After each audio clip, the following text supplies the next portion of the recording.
Hey, hey, Bill, how how you are you? doing? Pretty good.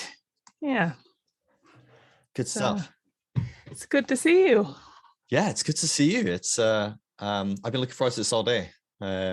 It's like, gosh, I can't even think what time is it? Just past midnight. So yeah, You are a wild man.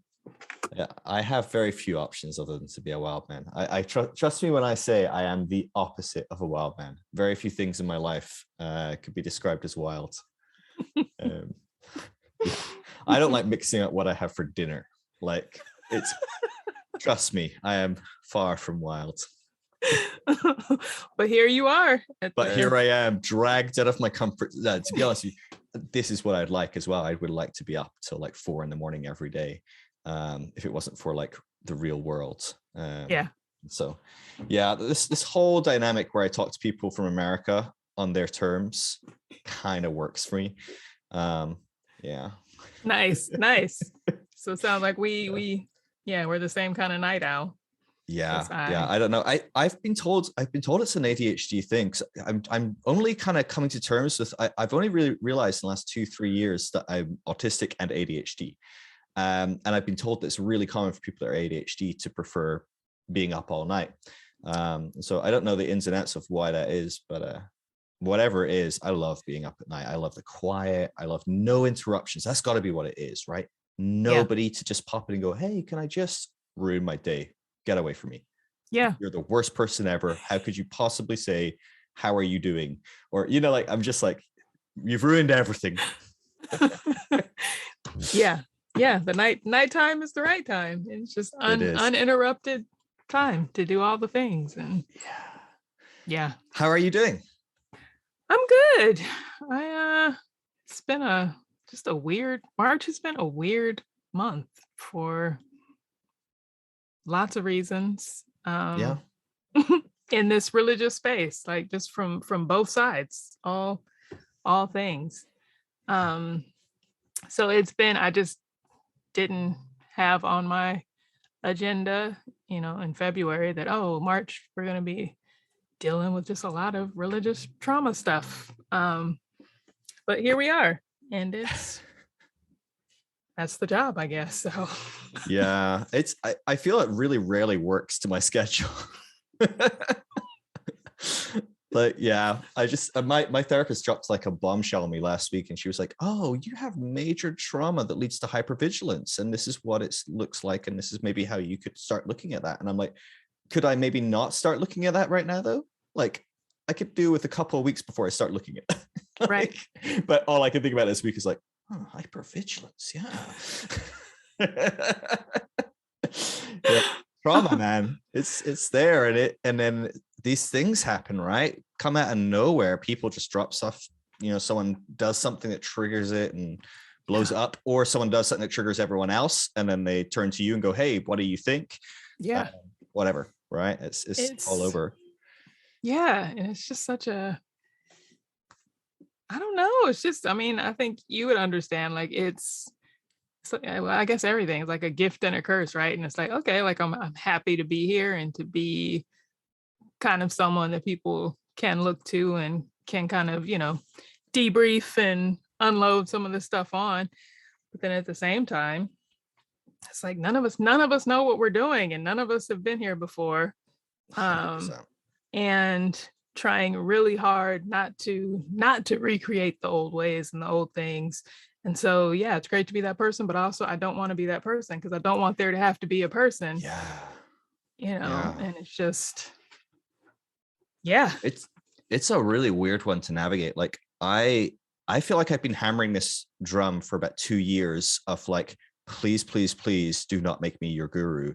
Right. Because I can feel it in me every now and again. I feel like, oh, I kind of like being this guy. We all like to be able to help someone, right? I mean, at the core, I don't even know how much of it is nefarious, right? I guarantee there's some supremacy stuff in there. There's some patriarchy. There's all these different dynamics for sure, 100%. And I'm also going, whoa, where is that? And let's dig in there.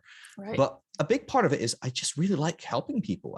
I think most of us do like the feeling of going, oh, Bob came to me and said he's really struggling with this, and I've kind of struggled with that a bit, and I gave him some advice, or I just listened to him and he went away saying, I feel better. Like, that's Right. a nice feeling. Great. But when you're dealing with people that have been systemically primed to look to someone, regardless of why or what or how, for all the answers, as an authority figure, as someone to trust, and, you know, and even abdicate your own choices and your whatever Right. from, like, when you're dealing with people like that, it's really easy for you to accidentally become a little guru on some Right. level, right? And so, yeah, I mean, I've been hammering that home, and I was really intrigued by, because one of the reasons I wanted to talk to you was about the whole dynamic we have seen play out between November and now in different ways regarding just a whole bunch of stuff that hasn't been worked through in the deconstruction space. It's still there. Decolonizing is required. And one of the things that really stood out to me was the fact that you actually approached this from a quite a unique perspective and angle, and you were talking quite a bit about the kind of platform culture, about the tendency for people to make someone else their new guru. And on some level, is the tendency there, well, we've all spent the last 30, 40, 50, 60 years looking at white men or white women or white men and women that look a certain way, or people that are able-bodied, or, you know, fill in the gaps. And are we just doing exactly the same thing to some degree? Yeah, preamble of like just monologue. But yeah, before we start, well, we've kind of started, and I'll probably include this. Janice, how are you doing for time and stuff? I want to make sure that we don't go forever. Have you got any hard deadlines or anything? No, We'll see. I'm good. We'll see when it kind of pitters out then. But Yeah. I'll try and not, you know, chew into tomorrow or anything.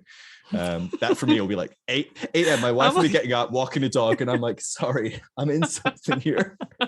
No, don't worry, that will not happen. I'm like, well, you're already into tomorrow, so yeah, well, yeah, exactly. So, I mean, can you kind of just, maybe we can start sharing some thoughts on that. But I mean, how aware of this have you been? I presume, and I imagine this has been on your radar for even longer than I have. You've maybe been a bit more sensitive to it than maybe I have, as a very privileged white male who was a leader in kind of evangelical spaces and kind of publicly deconstructed and publicly transitioned into people going, oh, well, we'll kind of look to him for some, like, I was very inoculated to what was going on there for a long time. And it took me a while to go, oh, I don't like this. Yeah. And at the same time, probably on some level going, oh, and I kind of like it as well. Right? If we're honest, right? Yeah. Yeah. So for me, so platform culture in general, or like this specific? Let's go wherever you feel we need to go. I mean, Issue. we'll probably cover both anyway, but do you want to give it a preamble with like a kind of foundation of you know, what kind of led to some of this conversation? Ooh. I don't know if you're done talking specifically about the one event, or if you want to go into that. For me, I'm here for whatever you think is probably the best way to talk about these things. I mean, it's so messy. Like, it's hard to, you know, people will drop into the story now and be like, wait, so what happened? And it's like, you know, the board with all the strings and trying to tie, and then this happened, and this person said this, and then this did this, set this off. Which is, by the way, that's my last 2-3 weeks, because I took a big social media hiatus, and I've been trying to reply to DMs and just post something every now and again, a meme or whatever. And every now and again, someone posts something and was like, can you comment on like what this is? And I'm like, what is? And they were like, oh, well, this picture was posted. And I looked at it and I was like, I doesn't look great. You know, hopefully they figure it out and work on it, or something like that. Basically all I said, because I didn't look into it. And now I'm looking into it and I'm like, oh, Jesus, this isn't just a picture and some comments. This is like war. Like, you know, I mean, it's just like full out, like crazy. It's like, yeah. And not crazy as well. Like, we should be, you know, addressing and dealing. Yeah. I mean, it was kind of like everything that's happening with Hillsong. Like, these things spring up and it's like, it's surprising when it happens, but then you're like, oh, it's not surprising. Like, this was coming. Like, this was, we were headed this way. So a brief nutshell synopsis, a picture was posted. Some who's in the deconstruction space. A lot of, so the picture just from appearances is just white, able-bodied, kind of slender, classic pastor's wives, I would say, kind of vibe, like just in the desert, naked, not all naked, but that was kind of the point. And it was like this shot against purity culture. Here are some purity culture survivors, and this is what we can do now. Fine. And so as a Black woman seeing that picture, it was like, oh, okay. I didn't feel left out in a sense that I didn't expect to be there, and I didn't expect that, because the picture was taken on a retreat, that not everyone who was at the retreat was in the picture. So it was possible that there could have been women of color, that were there and just weren't in the picture, which is what I would have expected if there were women of color there. Because I'm like, this is honestly some white nonsense. Like this is what white women would do, and that's fine. Like they can do their thing. And so initially, honestly, there were a few Black women in the comments, but the majority of the women commenting about the picture were white women who were either, had bigger bodies or disabled. And it was like, yeah, there's no representation here. So that was who was initially speaking up more. Some Black women, yes, but again, it was just more from this just looks very much the same. Not saying we want to be there. This is just, hey, put a pin in this. Hey guys, like this looks very similar to what we've seen before. And so that was the initial commentary, and that was not received well, which was disappointing. And then from there was a blog post that, for me, like that's when I actually stepped in, because that went over the edge for me. I'm like, oh, this is blatant racism. Like this is blatant anti-Blackness, which is frustrating because you didn't include us before. Like we weren't included on the retreat. We weren't included on the photo. We said a few things in the comments, but this was not about us. And then this blog post made it specifically about us, basically saying, no, what people are saying, they wanted bigger bodies. People were saying they wanted to see disabled women, but what people really wanted to see was Blackness. That's what they're mad, was not here. And it's like, nobody was asking for that. And all the things that were attached to Blackness, in this blog by this person were, just the language that was used. You wanted someone unkempt, you wanted someone, conventionally unattractive, like just really awful language. So then for me, it became more of an issue of like, oh, like I'm bothered that more people aren't bothered by this. Like, yeah, one person wrote the blog, so she's responsible for that. But then you guys are liking it and you're sharing it, and you're not holding this person accountable. You're not talking to your friends. And that's like literally like the biggest thing we've been asking of white people, like talk to your people. Like we can't do it. White people don't want to hear from me about their racism. They don't really care, but they care about what their friends think. They care about, what their family thinks. So that's like, get your people, talk to your friends. That's what we want you to do. And you got everyone just kind of like fell down on that job. So then it became about that. And still, the original reactions just kind of stood, right? People were like, no, the photo is fine. The people who have an issue with the photo is because you guys are still not healed.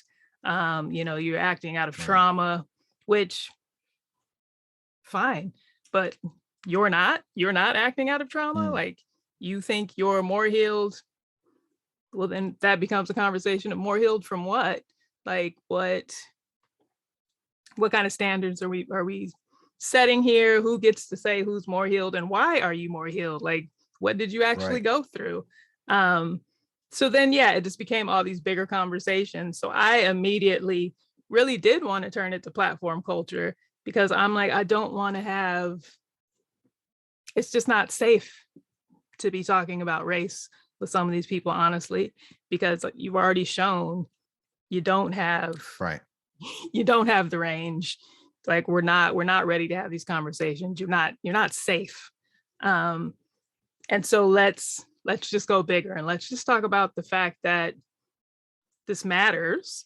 Like it matters how you guys are reacting to this, because you have built these platforms and you have, purposefully or not, kind of stepped into these places of gurus.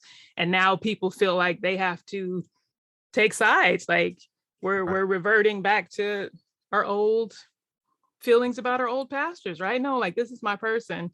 So I have to stand by them, and I have to choose, whose team I'm on. And so I'm like, well, let's try to get above it and ask ourselves, why do we have teams here? Why have we gone back to following, people, and based on what? And so now that's kind of the ongoing conversation.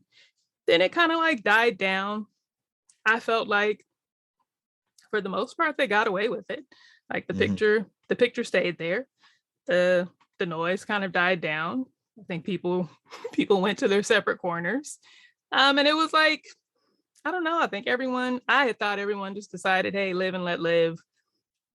Most of the people in the picture, I didn't follow anyway. So nothing's really been lost. I'm never going to follow you now, but it's fine.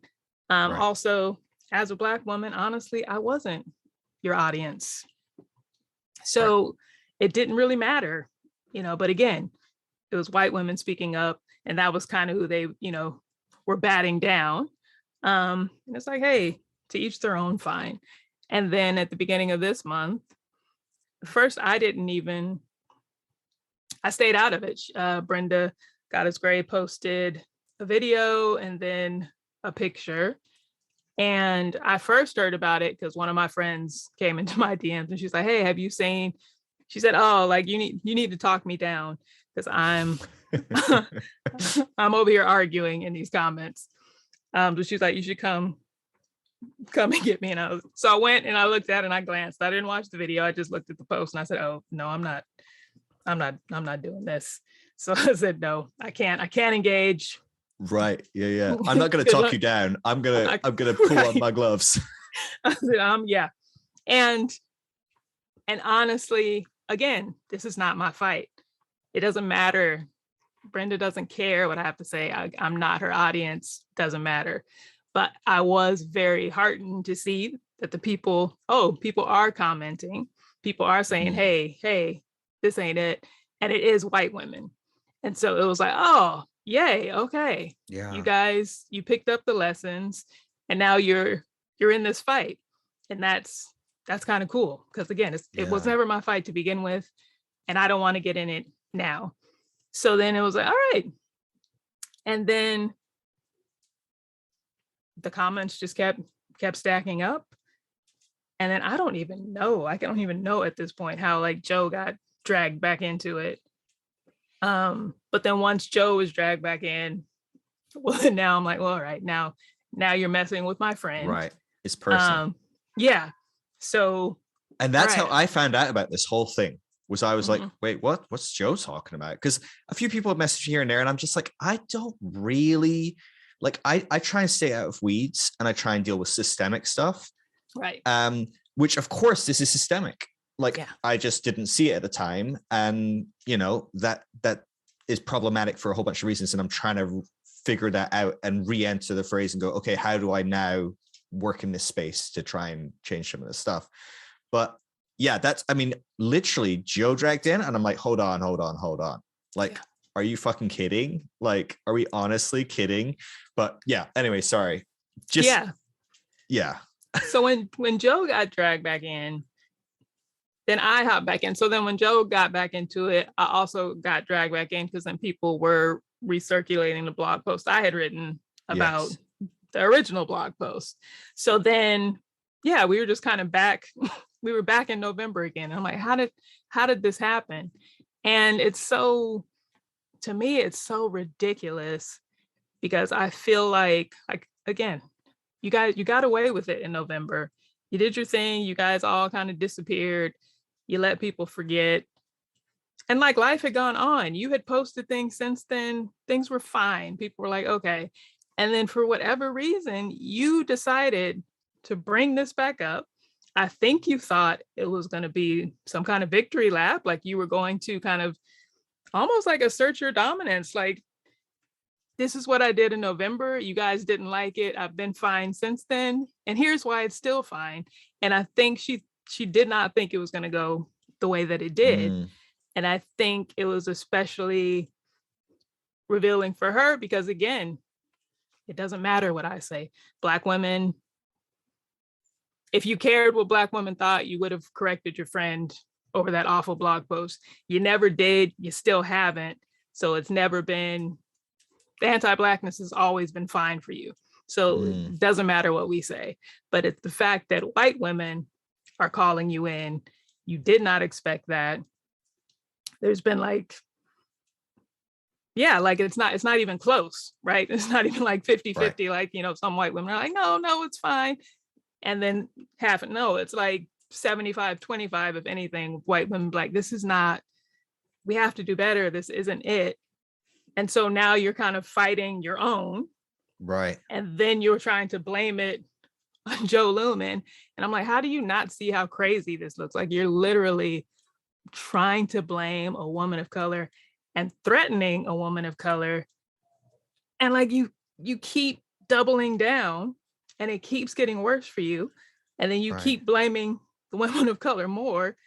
And I'm like, this is crazy. And it's so blatant and so obvious to me that like this is just the old system recreating itself. And now we're trying to stop it.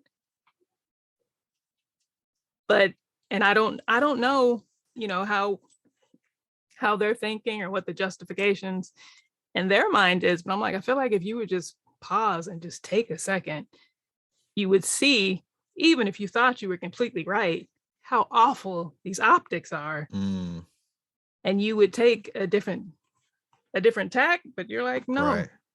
And so it feels like, you know, the Brian Houstons and the Carl Lentzes of the world just kind of doubling down and saying, you know, now we're having all these conversations about who can hold who accountable, and I choose not to be accountable to you. And it's like, all of that is fine, but you can't tell me I'm not accountable to you, but you also still need to listen to my podcast and, you know, watch my show and buy my book. And you don't get to cancel me, you know, because why? Like, that's not canceling. That's, you have made yourself a product. You have a product. It's basically your charisma. Yeah. And if I don't want that, I don't want it. And so you can't be like these pastors, right? Like, no, you have to go to church. You have to go to church. So you have to stay here. And it's like, we don't have to do anything. Yeah. And so like, I don't want to cancel you. I think people who want to support you should support you, but they should also know what that says about them. And it might be that you don't care about decolonization at this point. And if you've just come out of it, I'm fine with that. But like, if you're a year, 2 years down the road, like you've got to move at some point. Yeah. And like, you can't keep people with you always unless you are progressing. And I think that's the issue here. Is like, you don't want to progress, but you also don't want to lose your customers. So you also need them not to progress. And so we're over here like, no, everybody move on.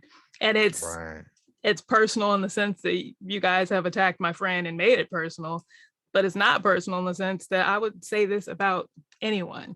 I have been saying this about Hillsong, about Carl Lentz, about these characters who we've all decided we're against, right? But now, for whatever reason, you say no, but now we're all on the same side.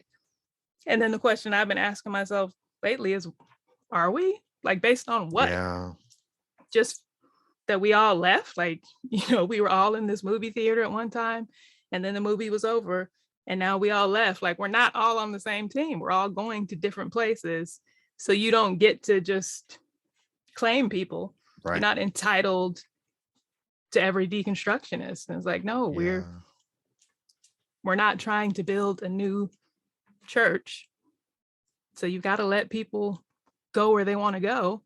And if they're not going in your direction because you're not going in theirs, that's just the way the cookie crumbles for me. Like, yeah, I mean, it just seems so obvious to me. I don't know. It's just such a fascinating dynamic.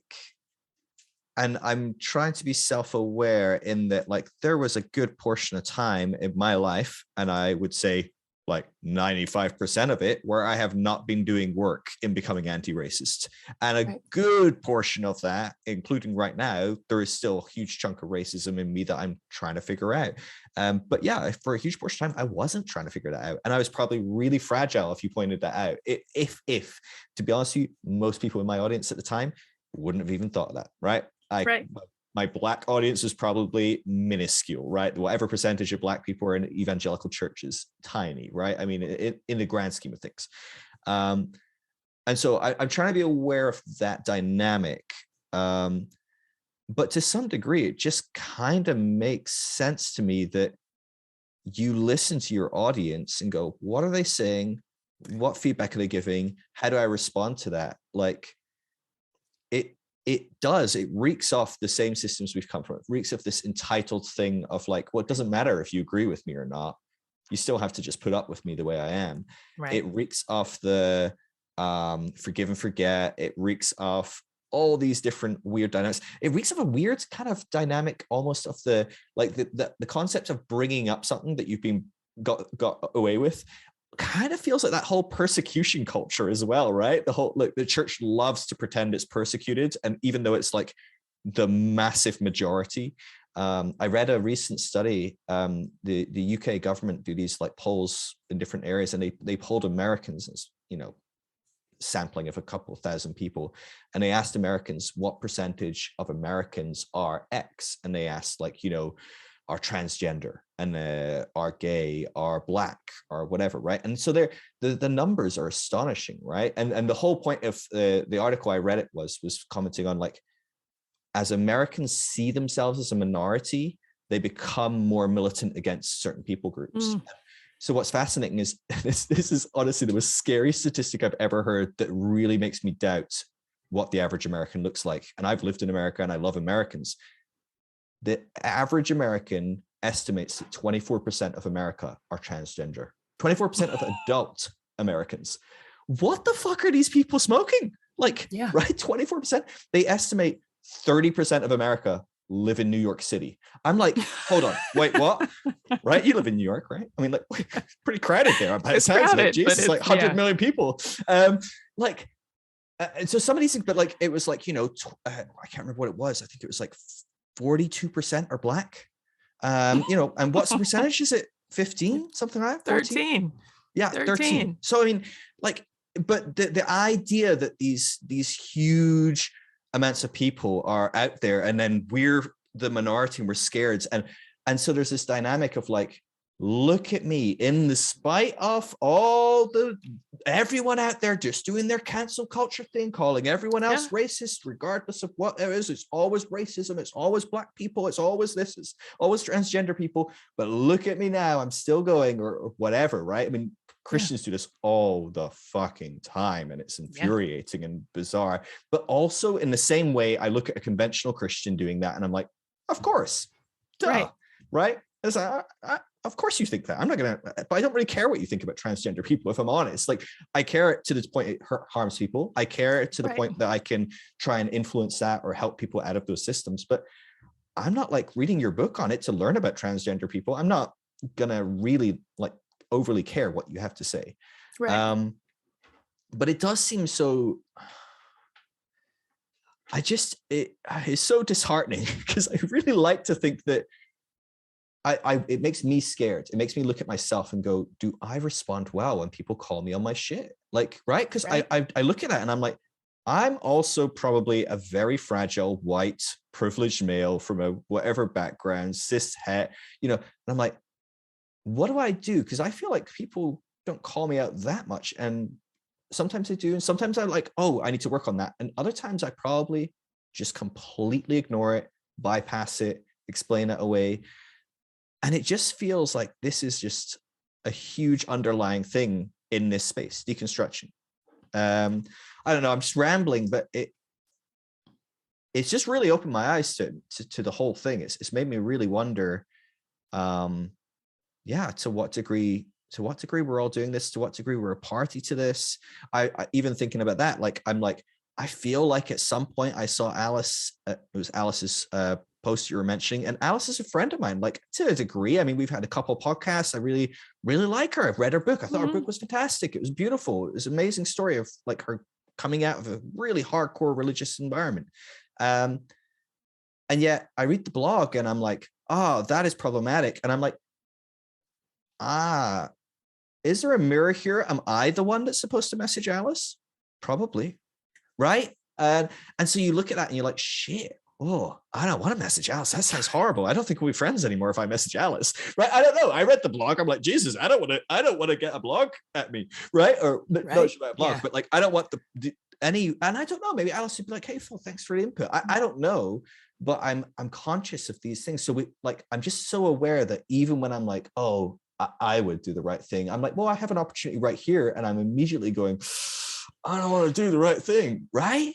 It's tricky. It's crazy. It's so tough. Like I mean, before all that, I read Alice's book and I was like, oh, okay. And like, the thing is, like, we don't have, especially when it comes to purity culture, white women own all the air right now, right? And they're the stories that are getting told. They're the stories that are getting sold. That's all we have. And so like, we'll take it. So, okay, that's the best we can do. So fine, we'll take it. And that's all we're looking to you for, honestly. Like, I didn't know. I did not know, how Alice felt about Black people. I don't think Alice knows how Alice feels about Black people. No. Like, people have been calling her racist. She would say, yeah, I'm not safe. I don't know that she would say that she is. I don't know that she would say, yeah, I'm racist. I'm anti-Black. She probably thinks she isn't. And it's like, that's fine. Had I known before what your views were, yeah, I would not have supported you with my money, but I did. You got me. Okay, fine. Moving forward, now people know that about you. So some people will still, or they don't know yet, and they'll still buy your book. But yeah, you've definitely lost some of your audience for that.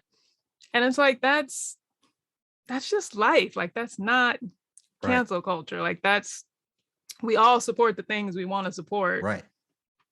And we can stop supporting them at any time for any reason. It's just the American free market that we all love. That's just what it is. And so it's just kind of weird, like this, it's a different kind of bypassing where it's like, no, I don't want there to be consequences. I don't want people to be able to kind of weigh in, and we are all problematic in some way. And we are all problematic. We are not all progressing. And so we're all going to get called on something, at some point. And honestly, sometimes, people come in my DMs and I didn't like this or I didn't like that. And some of it, a lot of times I'm like, oh, I don't care, honestly. Like, you're not who I'm talking to, so you're always going to do something that somebody doesn't like. Sure. But it's knowing who your audience is and caring about that. And it might be that I do something that people in my audience don't like. And so maybe I'll take it down, but I still liked it. I still thought it was funny. But, if there's a critical mass against it, well, then I failed in what I was trying to do for the people I was trying to serve, But it's like this old church culture. Like, so many of us came out not wanting to burn it down immediately. Like, it was like, I just want you to change. Here are the reasons I left. Here are the things you can do better. And you're just refusing. And you're just saying, no, everybody else needs to change. Everybody else is wrong. This is what I want to do. And that's fine. But then people don't want it. And you don't get to get mad at people and judge people and condemn people for not wanting your bad product. Like, and that's the trouble with coming out of evangelicalism. And really, it's just based on your charisma, right? Like, you guys aren't writing these books because you went to school and got your degree in this or have been working in this field or whatever. Like you guys came out pretty fresh, pretty new. You had an interesting story. You have some charisma. Here you go. And I'm like, that's not very different from the pastors we came away from. Right. And that's not necessarily a bad thing, but like it is what it is. And so you're not entitled to people's attention. You're not entitled to people's money, especially people's money. Like even all this talk about, oh, my reputation and my livelihood are being affected. First of all, do you know like how much privilege that smacks of? You have a livelihood of this. Like part of the reason you can't really hit back at us and harm me or harm Joe too much, because like honestly, if we got canceled tomorrow, it would probably save me money. Like this isn't like what do you do again? Like, and now so your livelihood is based on people liking you, people like what you're selling, and they're saying we don't like this, and you're saying I don't care, but you can't cancel me. Like it's crazy. It's just crazy. And it's this weird, like, I mean, attributing cancel culture as some sort of persecution other than, and it's exactly what pastors do probably as well, going, oh, you know, I'm being canceled. And it's like, this is consequence. So like, I mean, this, surely you don't believe that there should be no consequences for poor actions? Maybe do you? Oh, do you? Right? I mean, like, what is that? Like, because to me, I don't know. I the thing is, right, you draw from your own experience, right? So again, I look at my own experience, and the times I've been called out that I remember are the one times I responded amazingly, right? So I'm like, I feel like, right, but like but the times I totally gaslit the person that called me out or something, right, or bypassed their, you know, I'm not going to remember that because I probably didn't see it as a call out, or I saw some stupid idiot commenting on my stuff or whatever, right? So it's hard to say, but it does feel like, it just feels so detached from reality. But I think there is a dynamic that there is a detaching from reality as well. Like, you know, I just had a chat with Benji the other night. Hey there, is it, what's his handle actually? Hey, I'm Ben. Hey there, Benji. Hey there, Benji.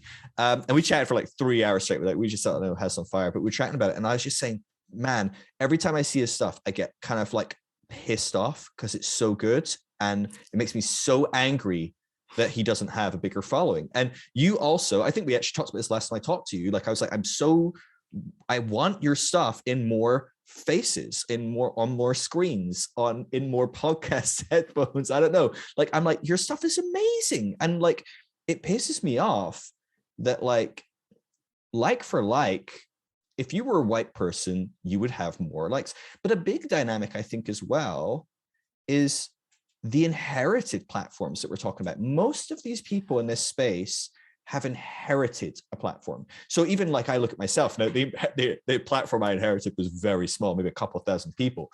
But I came off the back of that, right? I mean, quite literally, at least I started with a few thousand people.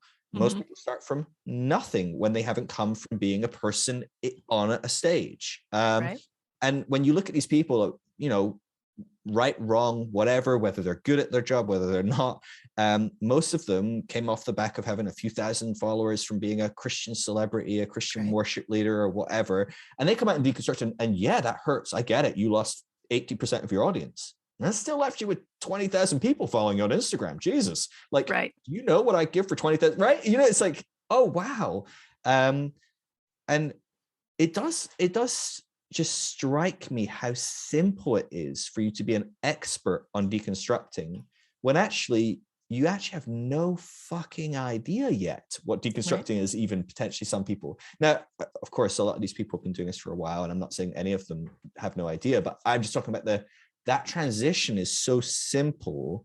And it pissed me off as someone that researches deconstruction and gets the data and tries to educate people on the actual kind of topic and some of the systemic stuff. Pisses me off every time when I see it, because it's like, oh, the New York Times just did an article on deconstructing because this celebrity deconstructed, and they've asked these 3 people that just deconstructed last week what it means, and then on the other side they go and they ask John Piper and Brian Houston what deconstruction means, and you're like, fuck me, Jesus Christ, this is a pain in the ass. Everyone's just throwing out all sorts of nonsense on every side. But of course they're going to ask the big pastor, of course, and that's of course going to be whatever, and you can't really do much about that. But when it comes to people in a deconstruction space, who do they turn to? It's not you. It's not someone with data points. It's not these sort of things. It is someone that is a bigger person. And I'm becoming that as well. As I see my platform grow, I'm noticing people come to me and I'm like, how many people are going to Joe? How many people are going to you? How many people are going to Benji? How many people are going to fill in the blank, right? I mean, there's so many great people of color, Black, Indigenous people that are deconstructing, that are doing incredible work, that are largely just obscure, right? I mean, they're hidden in a sea of white faces. I don't know. And it's tough, right? Because I don't necessarily want more, like, because it's, to me, it's a responsibility. Like, I think that's also the difference. I mean, Joe has a much larger platform than I do, but like Joe stays in her DMs. Like, Joe responds to people. She lives there. Joe to everybody, right? Like Brenda, whoever, like you can't even get at them, right? Like they'll disable comments, they won't respond to DMs, they won't. So it's like there's just this disconnect. And maybe I would be that too. Like, I don't know, like this again, it goes to this platform culture, it goes to the celebrity, it goes to like all these issues that we didn't sort out in Christianity, and now we seem to not be sorting them out here. But it's like I came into this space very, very conscious that like, oh, whatever it is I'm doing here, I do not want to build a platform on hurting people. Like, whatever I'm doing, I don't want there to always have to be hurt ex-evangelicals. You know, I don't want to give you a course on how to deconstruct, because I hope someday we don't have to do this anymore. That like everyone will just be free and easy from the beginning, right? So I don't want this to become my personality, like yelling at whatever. So like, no. So I want to just have fun. I want to make my spoofs, and I want to do music. I want to do things I would do anyway, and that I will continue to do if I get burned out talking about deconstruction, when I can no longer talk about Hillsong, when I just don't want to anymore. Hopefully here's still some things that will stand the test of time, and here's where you can still find me doing what I do in the real world. Like, I don't want to build another church. I don't want to get caught in another community that relies on all of these people agreeing on this one thing, or all of these people, you know, feeling the same pain. And so like, I get it, the fear of losing your livelihood, but I'm also just really cynical about like, why did you make this your livelihood? Like, and how are you any different from Carl Lentz or any of the Hillsong pastors? Like, I understand that they got trapped in this system, and I understand why they keep coming back, right? Like, I don't think you should be able to come back, but I understand why you want to, because you don't know how to do anything else. Like, you haven't built another skill set. And I'm like, and I feel like you guys are doing the same thing. And so it must be terrifying when these people are turning against you because you don't have a backup plan. And I'm like, we shouldn't have done that. We shouldn't have set it up this way. You know? I see this all the time in my DMs when I have pastors message me going, help, I'm so scared. I've lost my faith. Or I'm questioning my faith, or I don't even know what I believe, or maybe I'm becoming more progressive, or whatever. But I left high school, went straight into seminary, you know, got a job as a youth pastor, associate pastor, senior pastor. I now make $100K a year. I've got kids in college that I'm paying for. I've got a mortgage. I've got payments on cars. And honestly, the only thing I'm also qualified for is Walmart. And if I go do that, I'm going to be on the street in a millisecond. and my kids are getting kicked out of college, and my wife will leave me or whatever, or my husband or probably not husband, right? No female pastors making 100K a year. Certainly not one unless they're attached to a man. But and I look at that and I have every bit of compassion, right? Because everyone is ultimately on some level this victim of this huge system, right? This one, straight cis het white older guy that's a pastor. He didn't make the system. He's a part of furthering it. Absolutely, he's gonna have to deal with that and process that. But like at the end of the day, he grew up as a youth kid that wanted to become a pastor, is groomed to be that and everything. So I'm like, you have been on a path to being stuck, right? And I look at a Christian celebrity worship leader or whatever, right? And probably making good money touring. I don't know how much they make, but maybe it's quick crap. I don't know, but it's more again than Walmart, right? Yeah. Or whatever, or Starbucks, or who knows, or trying to make it as a musician outside of that, right? Like, let's be honest, right? Christian musician does not equate directly to fantastic, top 40 musician, right? If it did, they'd be in the top 40s. They wouldn't be making Christian music 9 times out of 10, I'm sure. It's hard. I get it. Like I get that, and I also see it in myself, right? Again, I'm a bit different. I was in IT before I became anything Christian-y, and I was making very good money doing that IT foil oil industry. Right? I mean, like, God, that's probably worse, right? I mean, I'd rather be a Christian worship leader than that. I did IT. I could probably go back to doing IT or something, and I choose to do the whole thing where if I got canceled, I'd make more money. But I do notice it. I noticed last year, I was talking to my wife about it, and I was like, this makes me really uncomfortable on multiple levels. But I think I posted something on my Instagram, and some people reported it. I think it was Christians reporting it because they didn't like it, basically. I'm assuming. I spent time thinking about it. I was like, doesn't seem racist, doesn't seem, fatphobic. I can't think of anything obvious that like people are reporting me for. Probably just Christians getting upset. But Instagram shadow banned me, and I literally lost about half my audience overnight. And it was about 3. And if you look through the settings, it's like, oh, you'll be returned to normal in January. And I'm like, fuck, it's October. And I am someone that makes my income. Like I make right now about $17,000 a year. That's my income. And I do this full time, 60, 70 hours a week, most weeks. Like I can't go work in, we don't have Walmart, but the equivalent, probably just as bad, but praise be, we don't have Walmart. I can't go do that right now if I keep doing this. And I'm looking at this and I'm going, shit. It was the first time I really felt shook, where I was like, shit, I might have my income just dry up overnight, because basically without social media, that's gone. And it gave me this taste of whatever, Brenda or Alice or these different people. I mean, Alice has got her own, she's not tied to this at all. Like, she's good. But someone like Brenda, I'm sure predominantly makes all her money through God is Grey, doing stuff like that. Like that must be a scary thought, that you could be canceled. You could have your entire audience go, we're not going to give you anything on Patreon anymore, and you'd be overnight fucked. I mean, the ramifications are quick as well, right? I mean, 1 month and your Patreon can dry. Like that's a scary thought. And I haven't looked, because I don't want to. And also, but like even that idea, my livelihood is being affected. Like the fact that you could just say that, I need to see some numbers, and I need you to tie that directly to Joe Lumen. And you're saying this is based on lies. So I need you to show me, I need to see the numbers, and I need to see how it's attached to a lie that Joe Lumen is told. Like that to me was also very, very white woman, very white privilege, to just come out with like basically an accusation with no founding. And people just take that and like, oh, you guys are hurting her. Are we?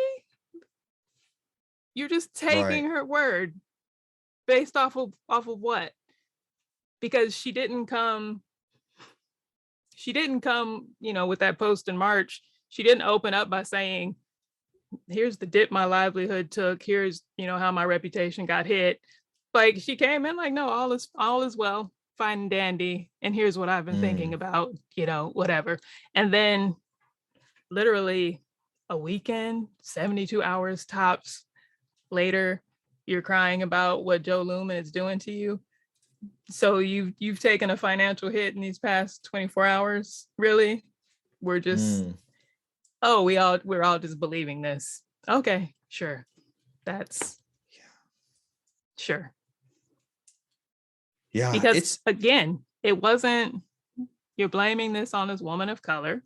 So I would assume, you're saying, oh, I lost all these women of color. You never had them. So I'm like, so who right, are you really losing? Like nobody's canceled you. Like people were literally right, trying not to, because if people were canceling you, you wouldn't have the comments, because they would have said, oh, no, just forget it. Unfollow. Not worth my time. But like people right. are trying to hold on to you, Yeah, and you don't see it. You don't yeah. accept it.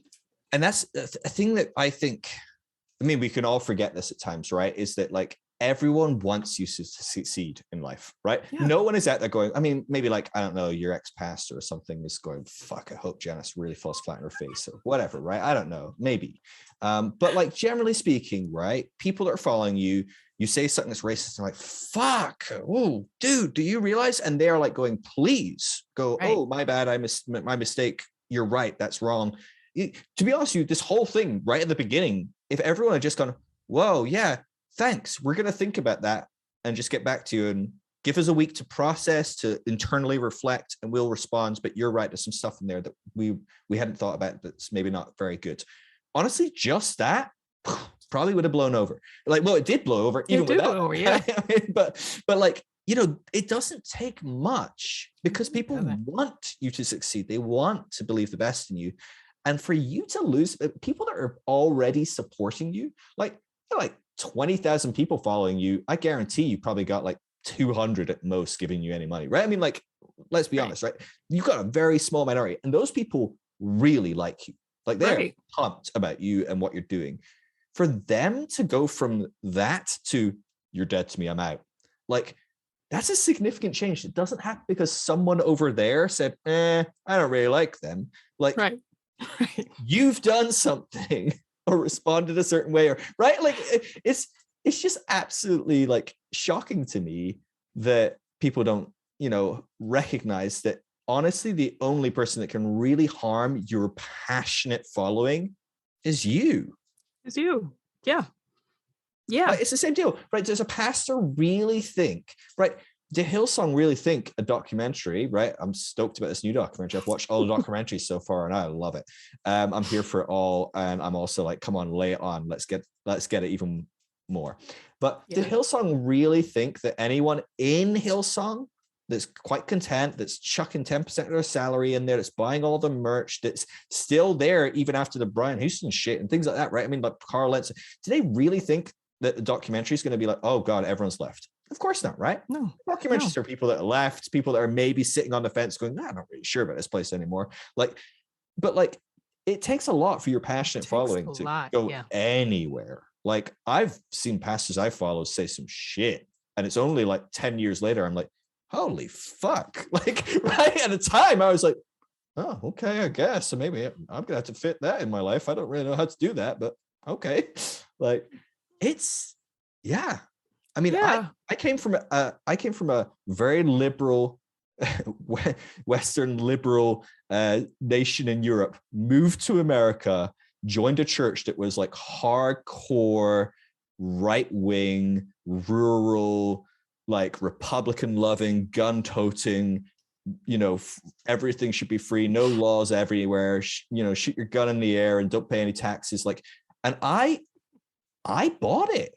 Like, it took me a while, but I was there going, okay, yeah, well, I like everything else. I like what we're teaching in the Bible. I like what we're doing. I like how we're helping people. Right?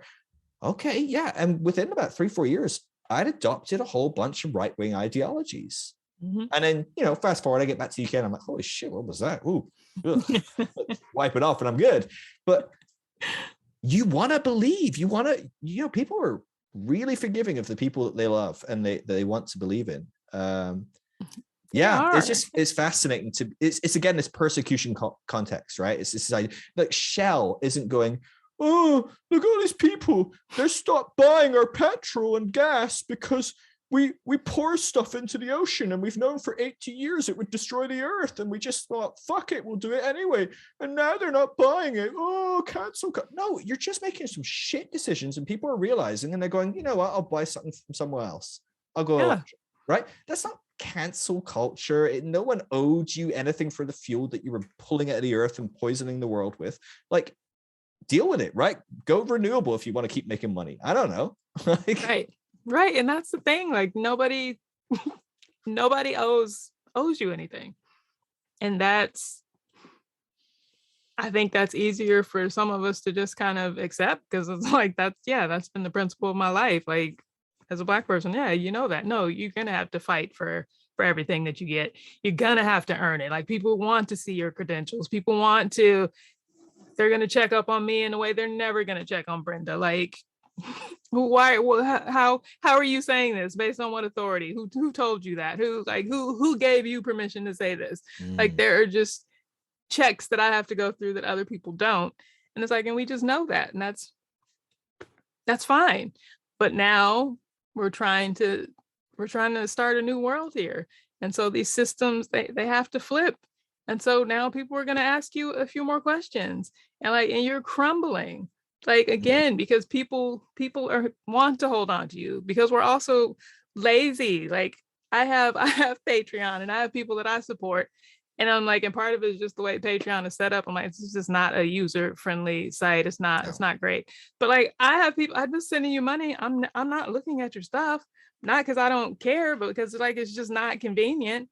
And I'm just trusting that I just want to give you money. I don't really care what you're doing. So now, if you're going to do something annoying, I'd rather talk to you and hopefully have you apologize. I don't want to have to go to Patreon and figure out how to cancel this. Like, it's already coming off my credit card. Like, it's fine. I'm already not thinking about it. Like, it takes so much for any like automatic payment thing for anything, right? Like, I mean, that's why they want you to do it, because once it's in there, we don't want to have to think about it. So I don't want to have to think about your racism. And like, you're doing something bad enough where I actually have to go on this website and find this back door I have to put in effort. Like, this is work. This is work to cancel you. Right. And nobody wants to do any extra work. So we're just in your comments like, hey, you didn't mean this, right? Like, you see this body, it was already here when we got here, right? You know, right. I know you're wrapping it in a carpet and dumping it in the ocean, but that's just, you were just moving it out of the way, right? Right. Oh no, you did do it, but you're never going to do it again, right? Like, this was fine. This was an accident. Like, please don't make me go on that website. Like, I don't remember my login for Patreon. Right. So just this idea that like people were just ready to cancel. It's not happening. It's really not. Like, so all you're mad about here is you just don't want to deal with the commentary. And that's a problem, because this is supposed to be, we've had the monologues, we've had the sermons, and now people are looking for dialogue. And if you don't want to be in dialogue with people, why are you here? Like, you just want to be new pastors. This is something I guess we could maybe talk a bit about this. I'd be really interested in your thoughts of what this looks like when done healthily. Like, you talk about, okay, someone's just deconstructed, right? It's Christian celebrity worship leader deconstructs. They get on their page and go, hey guys, I'm deconstructing and I'm here to help you too if you need help. And you're like, oh cool, how long have you been deconstructing? 18 minutes, like whatever, right? I don't know. And it's probably not. Maybe they've been deconstructing for 8 years behind the scenes and they've got great wealth of wisdom. And I'm friends with John Steingart, talked to him a bit about his process, and he did some serious work before he said anything, right? And you can tell he's read well, he's really navigated the pains of a lot of that, all sorts of different stuff. And you're like, oh, okay, cool. You've got some interesting things to say. Talk to him and go, wow, yeah, there's real depth there. Fantastic. Now, me and John haven't talked much about working, anti-racism, stuff like that. And so I don't know where he's at. So the analogy stops there for that one, right? But you're this person, you've deconstructed. you've said, look, I'm not expecting you to decolonize your whole world 18 minutes in, right? If you haven't, I'd be delighted if you had, but I'm expecting you to get there. And I think this is the dynamic that comes into play with a lot of people that kind of seem to specialize in deconstruction. It feels like their thing becomes, I help people that have purity culture issues. Mm-hmm. We talked about that, right? And so you become a purity culture expert, and you're there, and you know your shit about purity culture. You're right. You can talk about it. You can talk about the different traumas of it. You can talk about the different toxic components of the theology. You can talk about rekindling a healthy sexual ethic and all sorts of great stuff. And that's awesome. Like so good. But you're probably really helpful for people as a part of their journey, right? They jump in and go, oh, cool, you've helped me with this. They jump out and move on to whatever they're moving on to. But it does feel a lot of these people aren't themselves, if they are making any movements, they don't talk about much beyond those kind of small brackets or small windows. Or people that are deconstruction experts. At some point, like I often get this, I'm like, I kind of bored talking about deconstruction personally. Been bored for about 2-3 years now, really bored about it. I love some of the ancillary stuff, and it's all interwoven, it's all the same in some way, but like I would be bored if I didn't have something new. I just love like figuring shit out. Right. I'm a masochist or something, I don't know, like I just beat myself up and go, you're racist at least, fuck, we should work on that then, I guess. Turn the page, sexist too, great, wonderful. And I could do that to a fault for sure, but like I'm like I want to figure out some stuff, and maybe at least it'll give me something to talk to people about on my podcast. I'm like, I'll get someone in to talk about how to work on this issue. But it does feel like a lot of people in this space aren't moving forward, right? Like you said, what do you think it looks like for this to be healthy in this space? Like, do you think having these kind of niche people, is that okay? Does it work? Does it not work? Is there, because it seems to be some major fallout for that. If I was in my space just helping, you could say, well, that's fine. They just help people with purity culture. And I'm like, yeah, but if they're people that follow them, then go on to do work decolonizing their faith, and they don't like that you haven't, right? And they do stop supporting you, well, maybe it does impact your work, that you haven't moved on, that you haven't worked on some new stuff. What do you have thoughts on, like what it looks like to be someone in this space? Does it look like we all get jobs and we do this on the side? Like, I don't know, like it's an interesting dynamic. It is, because I think, it reminds me a lot of Hillsong, because I think part of Hillsong's problem was that it wasn't honest about what it is. And so like Hillsong is great for brand new Christians, right? For getting people in. But then Hillsong pretends, no, you can't grow out of here. Like if you're not getting fed, that's on you. And so like it stunts people. So now you're here and you're hearing the same weak theology, which was honestly probably fine in your first year. Like you just needed something light. You just needed something to get you in. And that's great. And it's like Hillsong probably could have gone on forever if it would just let people come in, use it while it was good, and then grow up and move on. And I think that's how it should be out here. Like you can have your niche, but then you need to be honest about what it is.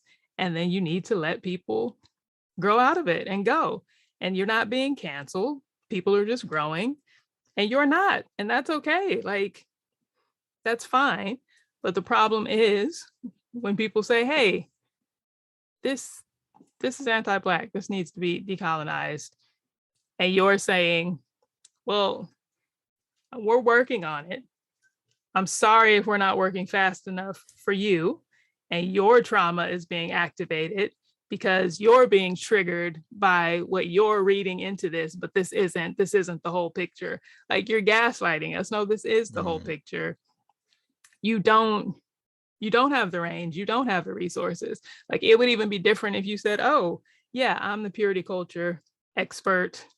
I'm white. I don't know what it is, for a Black person to go through this. Here's my book. I can take you this far. And now here are some Black purity culture people that I, that I'm in community with, who I talk with.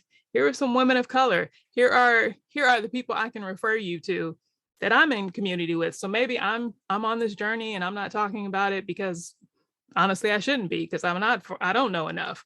And I shouldn't also set myself up as the decolonization expert because I probably never will be. We need to be moving people on. Like, I think, unfortunately, for a lot of white people in this space, I'm like, I think your time is up.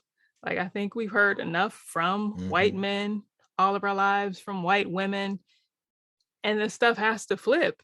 And it's like, you're going to have to be honest at some point that your perspective, your experience is actually really limited. And so you're always going to have the biggest piece of the audience, but then they are going to age out of you. They are going to grow up and go away, and you have to let them.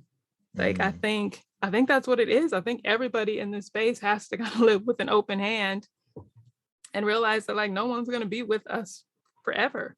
Yeah. People are going to come, they're going to go, and they're going to say, oh yeah, I really like this for right now.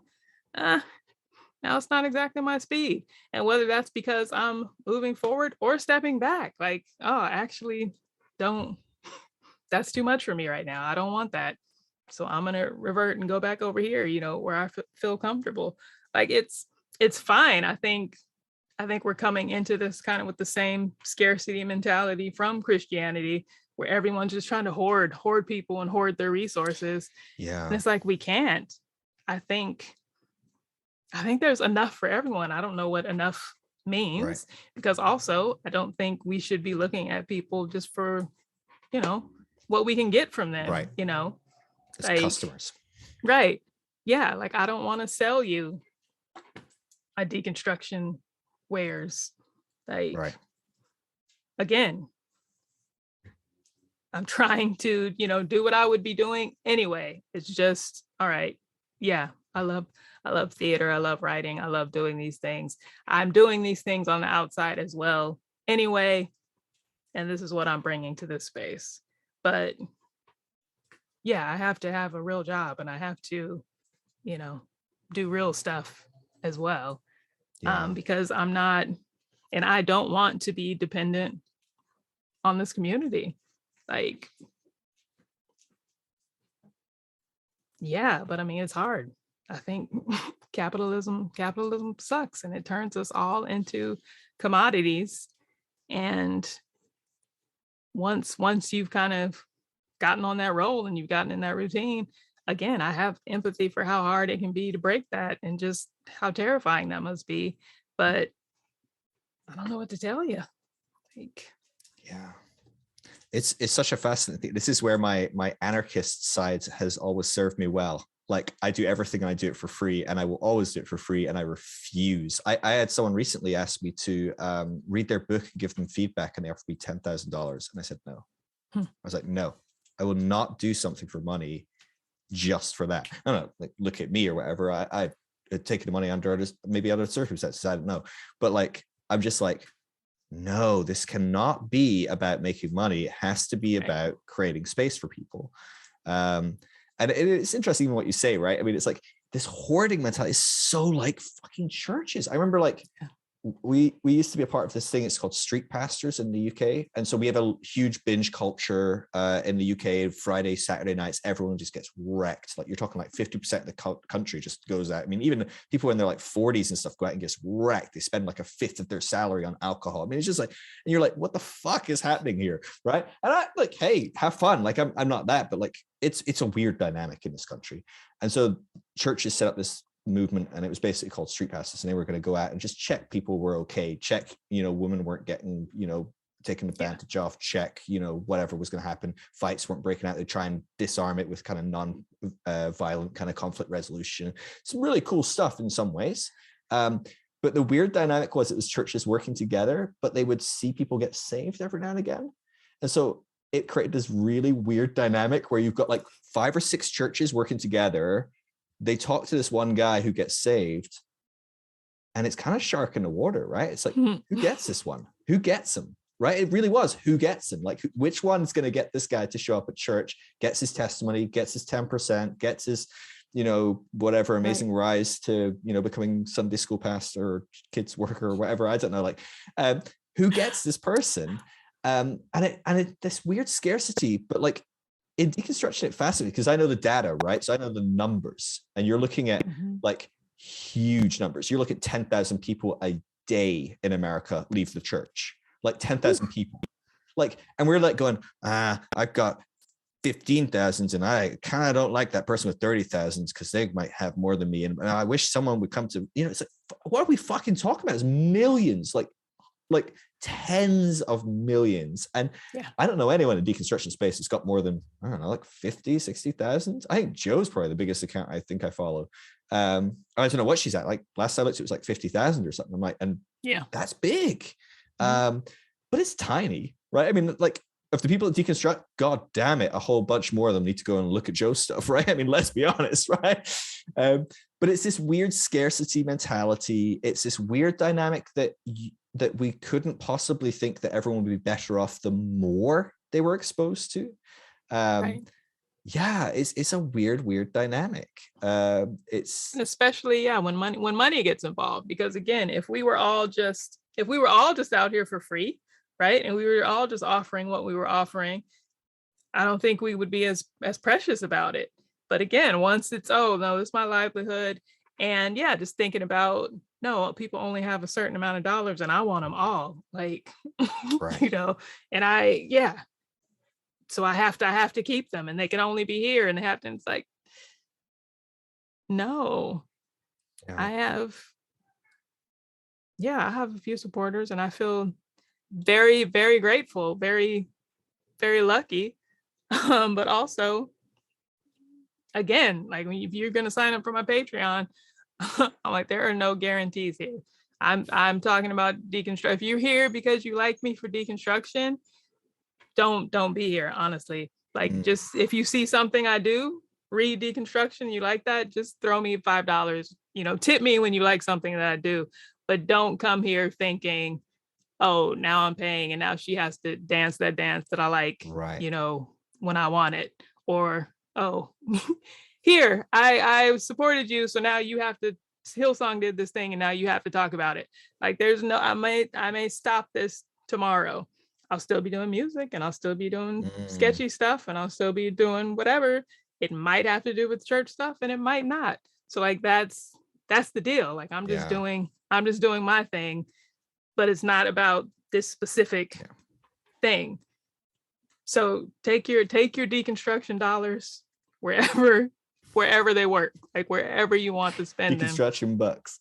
I laugh at this, right? Because I think part of my anarchist beginnings with finance stuff, like some of it was seeing the abuse involved in this whole system and going, I want people that are abused to never walk through the door and go, oh, here we are again, right? So people think of like the Josh Harris situation where he decides, I'm going to sell a course about how to recover from the thing I created. Like, and everyone's like, this hurts on a few levels, actually. and he listened, whatever the deal was there. I mean, he took it down. Hey, maybe missed a mark here. And so hats off to him for kind of, responding in a better way than many might have. But another dynamic of it for me at the time was also, I was traveling around as like a speaker in churches, but I knew lots of people that traveled around and spoke. Like, you kind of all know each other, right? And I knew a lot of big speakers that did it. And I talked to speakers behind the scenes and go, hey, I noticed you said that in this meeting. Like, is that really what you think? And they're like, well, no, but this church gives me 20 grand a year to come once a year. And honestly, I can work with where they're at. And I'm like, oh, you're a prostitute on some level, right? You've prostituted yourself. Sorry, I know that's not the best worker, but you sell something for money. Like, you're literally selling something you believe, whatever, you're just whoever pays the highest money. You're there for the biggest bidder. And I was like, fuck, I never want to be that. Like, I don't want to be the person that goes, hey, would you read this book and give me feedback and write a nice like recommendation for it? No, I won't do that. Like, that's because I don't have that exchange. There's no economy of exchange here. I'll do it for free. If you go, fuck, that was amazing, here's the money, like, great, by all means. But I do think as well, there's a weird dynamic, because I do see some people and I go, gosh, like Joe Lumen, right? Joe gives this everything she's got. She is all in. And you know how hard she works. I mean, I don't know if either of us actually do have any idea how. I mean, she probably works like 10 times harder than we even think. Just from talking to people that talk to her, I'm like, God, I've talked to people all day, every day that are talking to her, and I'm exhausted. Like, how many other people are talking to her that aren't messaging me telling me they're talking to her, right? It's going to be a lot. And so you look at that and you go, this has to be sustainable for this person. Now, I don't know what her home situation is with her husband and different stuff going on, but you're like, this person has to pay bills, and they are helping people in profound ways.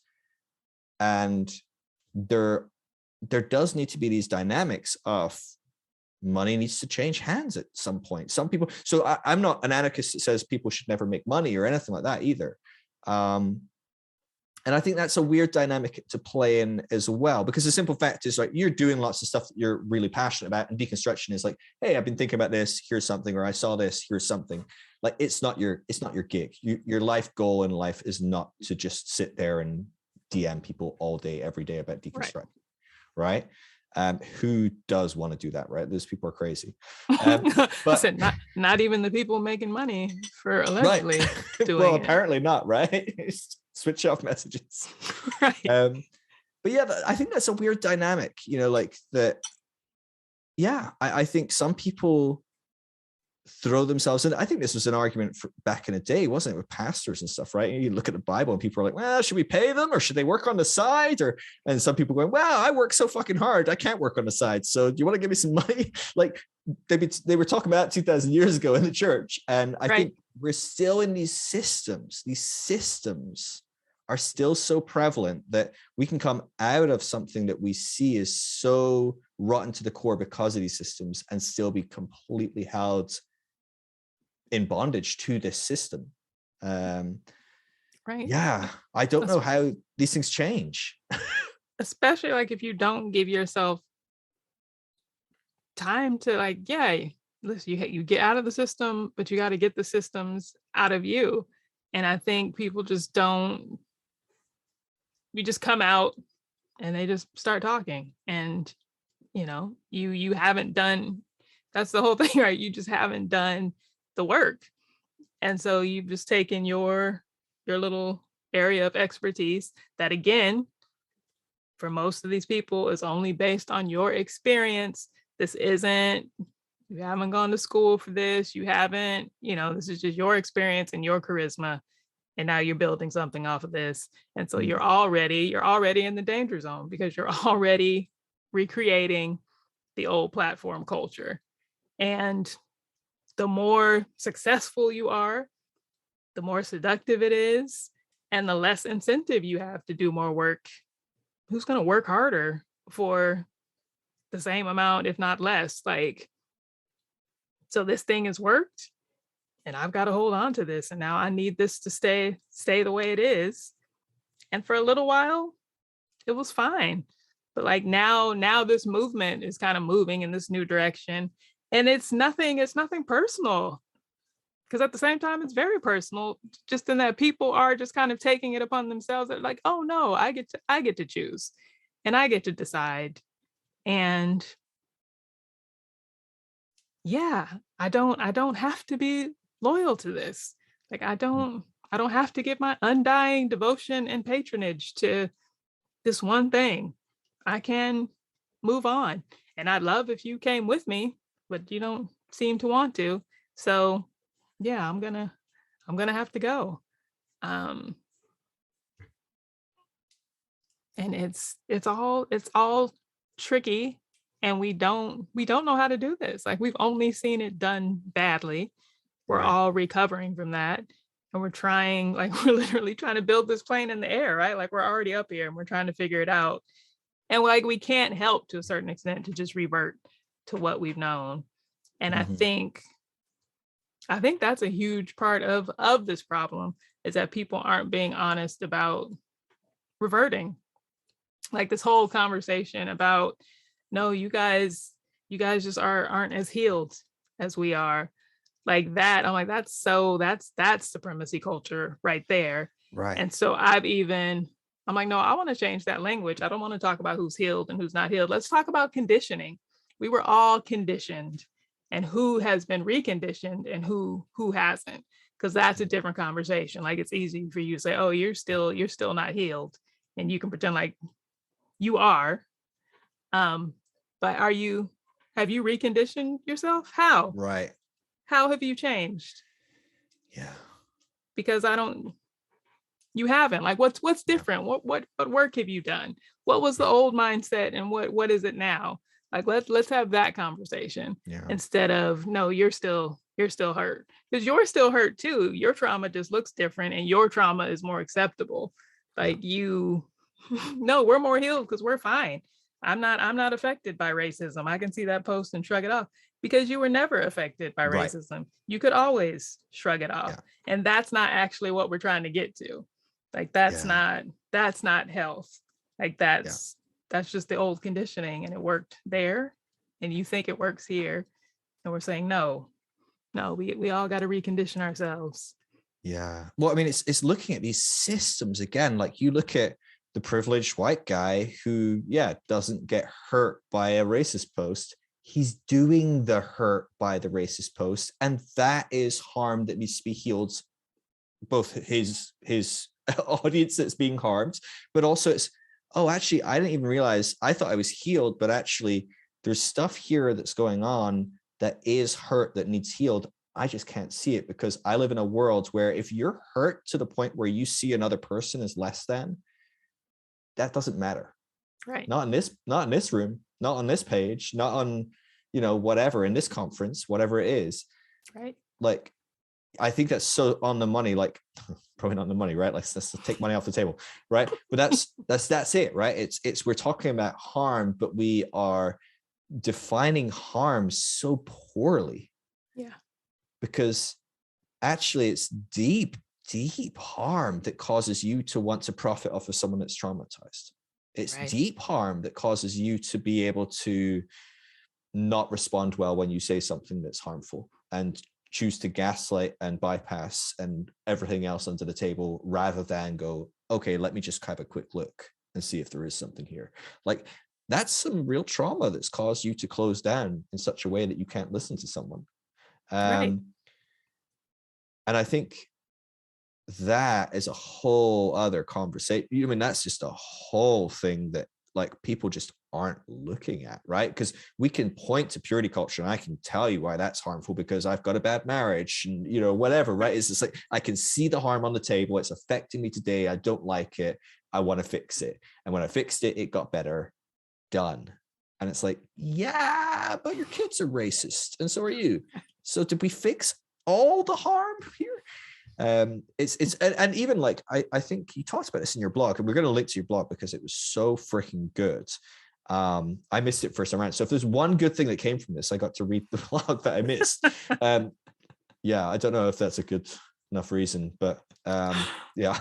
But you talked about this as well, even the concept of the idea of, I've healed from my shit. And it's like, yeah, but you were harmed so much less. Obviously, talking is slightly different again, of like maybe obvious harm. And even with harm and pain and suffering, these are such subjective terms, because we can only ever experience them subjectively, in a sense.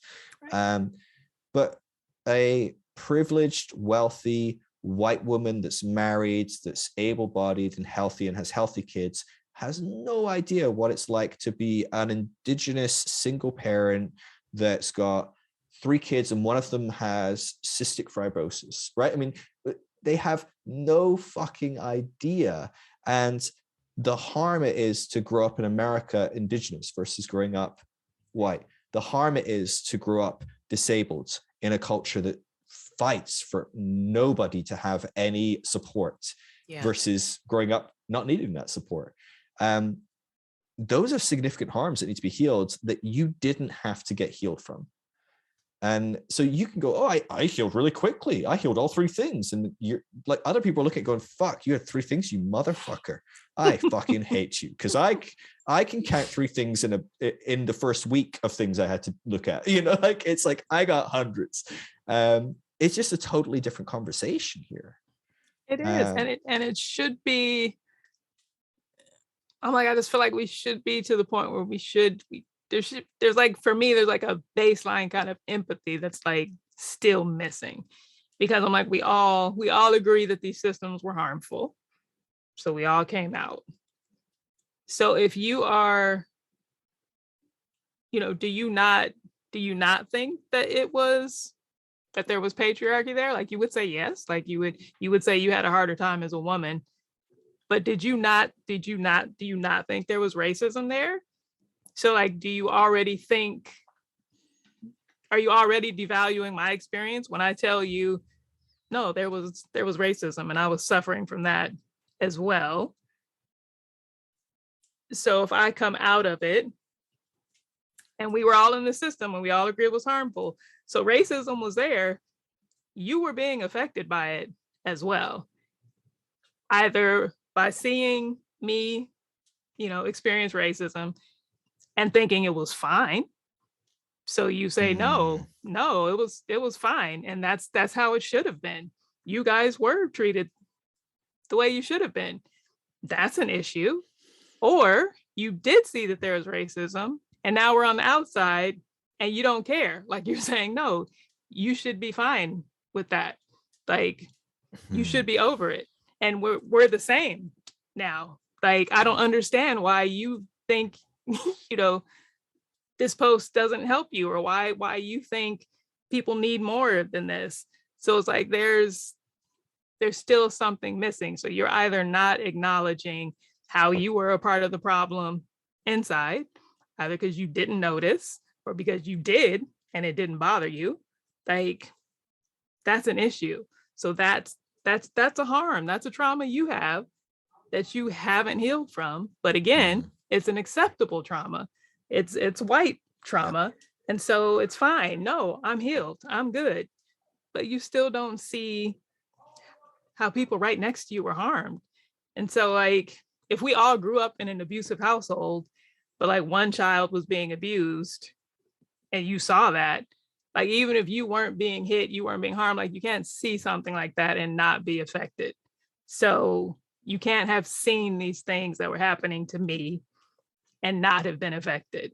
So whether it made you colder, like, you just have, like I said, there's missing empathy. You are missing empathy for me somewhere. And like, you don't see that, but we're telling you that.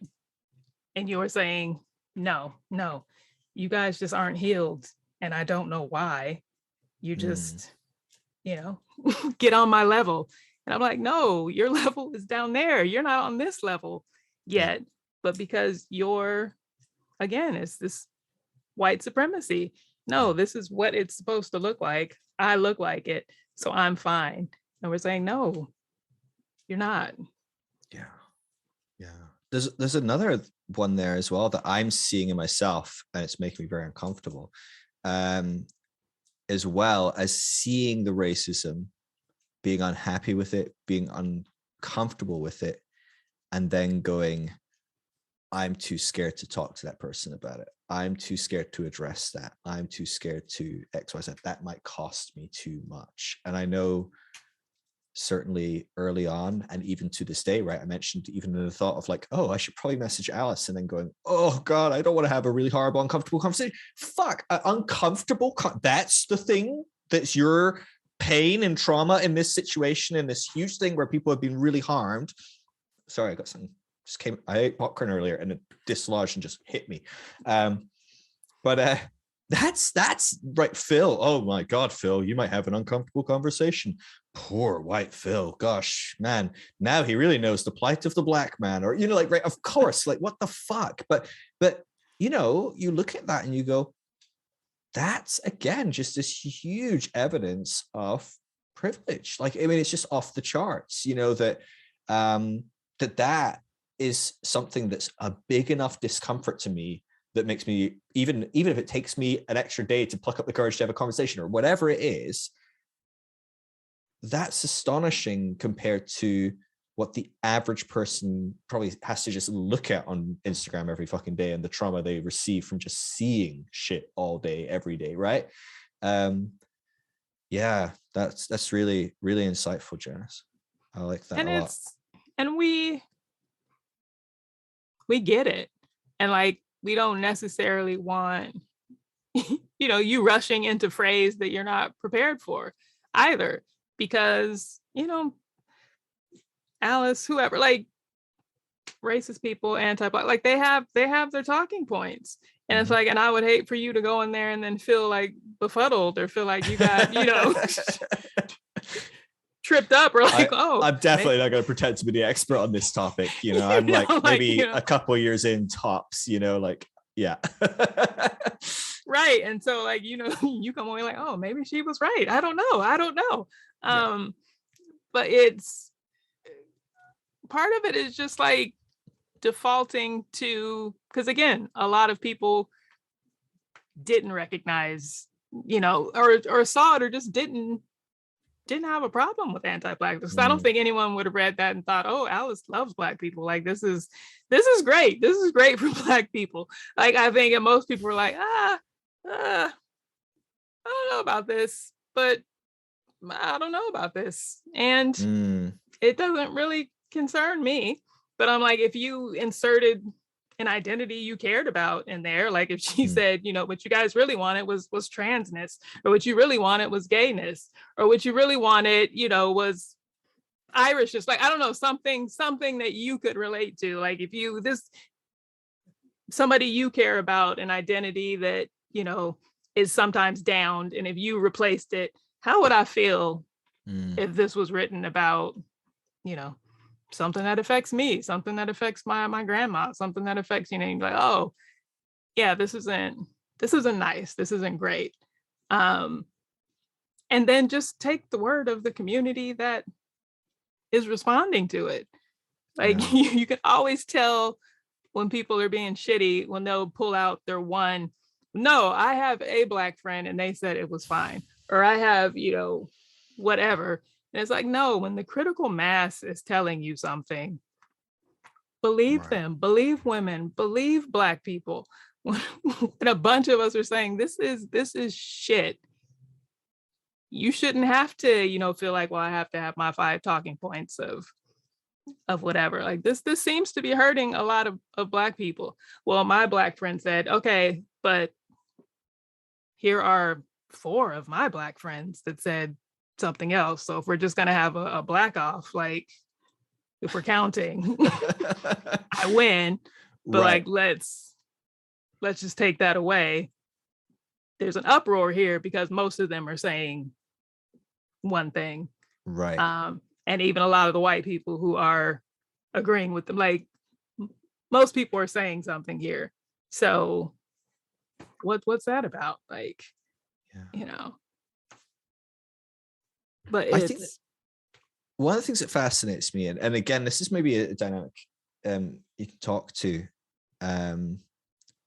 as a Black woman, you have an insight that I will never have, and you have an insight that maybe most of the people listening to this podcast aren't. I am very aware that the large majority of my audience are going to be white, and a big part of why I've basically stopped doing podcasts, except for when I can find someone that's Black person, Indigenous person, someone that's differently able, something that isn't just another white guy. That's basically the only time I'm doing podcasts now, because I want to be trying to change some of the narrative for a lot of white people and what they're hearing and seeing. But it does feel like it becomes this self-fulfilling prophecy where you talked about, like, I'm not following any of these white, like, deconstruction space, like, women that are conventionally attractive, and I don't know what else they labeled themselves as, whatever, like, but like, and maybe that's unfair. Maybe it was just Alice that labeled them as, I don't know. I didn't get into the weeds enough, but for you, you're like, I don't really care. Don't care. I'm not interested in that white deconstruction space in the same way. Not looking to them to inform me, not whatever. And again, the people that are arguing with them and saying, hey, there's some problems here, are mostly white women going, hey, I felt unseen in this picture, or and amazingly as well, sometimes not even from an own personal perspective, but also like, hey, I also think that some people over here, Black people or differently abled, might feel unseen. That's really amazing. But I do wonder if on some level there is this kind of echo chambering. You look at the church, and again, it's very similar, right? Evangelical spaces, Black people aren't flooding to evangelical spaces, and we don't really wonder why, right? Let's be honest, right? In fact, we're kind of in awe that there's any Black people in evangelical spaces, especially after the last few years and just how clear evangelicalism has been about what it thinks about a lot of things. And so you look at, in the American church, at least, this is quite different in Europe to some degree, but in the American church, you generally have the historically Black Protestant church, and you have the different white mainline, white, evangelical, these kind of largely segregated, in a sense, or divided groups. Do you see this being the case in the deconstruction space? Do you see that being okay? Do you see that being just more harmful, systemic stuff replicating itself? What do you think about this? Because I, as a white person, don't even know how to think about that topic. Like, I'm like, I don't even know where to begin, but it's something I see. It's something I'm conscious of. I'm like, I feel uncomfortable with the fact that I asked my audience, I think I'm at 15,000 or something now, and I post on my stories and maybe 1,000 people see it, and I'm like, hey, who is a person that is Black, Indigenous, person of color, differently abled, neurotypical, or atypical, like neurodivergent, like send me some DMs from people you want. And I get like 5 messages, and I'm like, really? Are you fucking kidding me? And like 4 of them are like Joe Lumen. And I'm like, Jesus Christ. Now I love Joe, and I'd have her back on my podcast in a millisecond, but I've had it twice already. So like, can we mix it up?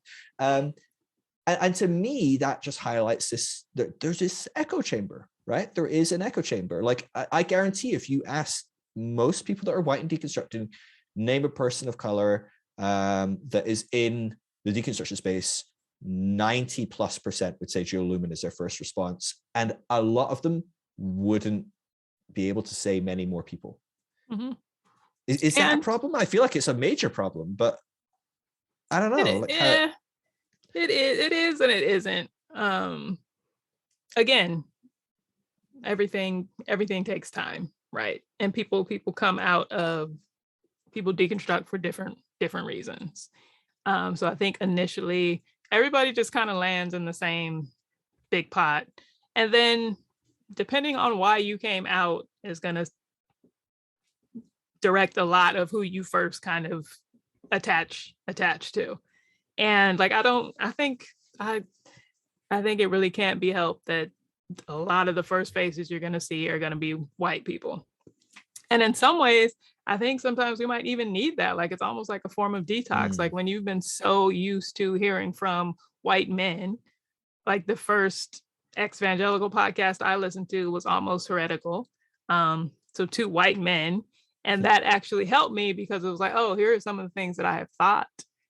And here are some white men kind of like giving me permission in a way, or kind of like, justifying some of this. Like, sometimes you need... This isn't just because you're a Black woman. Right. And sometimes like you just need something familiar and like this new thing. So I think that's why I think there will always be space for Almost Heretical. Like, there will always be space, and we're creating these podcasts, we're creating this content that should be evergreen, right? Like, even if I don't need this, I can't relate to the first episodes of my podcast anymore, but somebody can. Somebody's still there. Somebody needs that. And so, yeah, I think we just come out and we look for something familiar in this new world. So that's fine.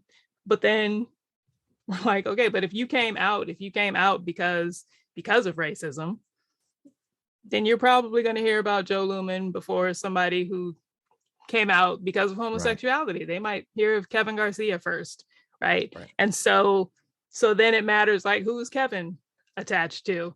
So he's, oh, okay, I might find Joe Lumen through that. And so, like I said, a big issue with these purity culture folks, right? Like, it's not just that you guys haven't decolonized, you don't know anybody who has. And the one person you met, you burned her.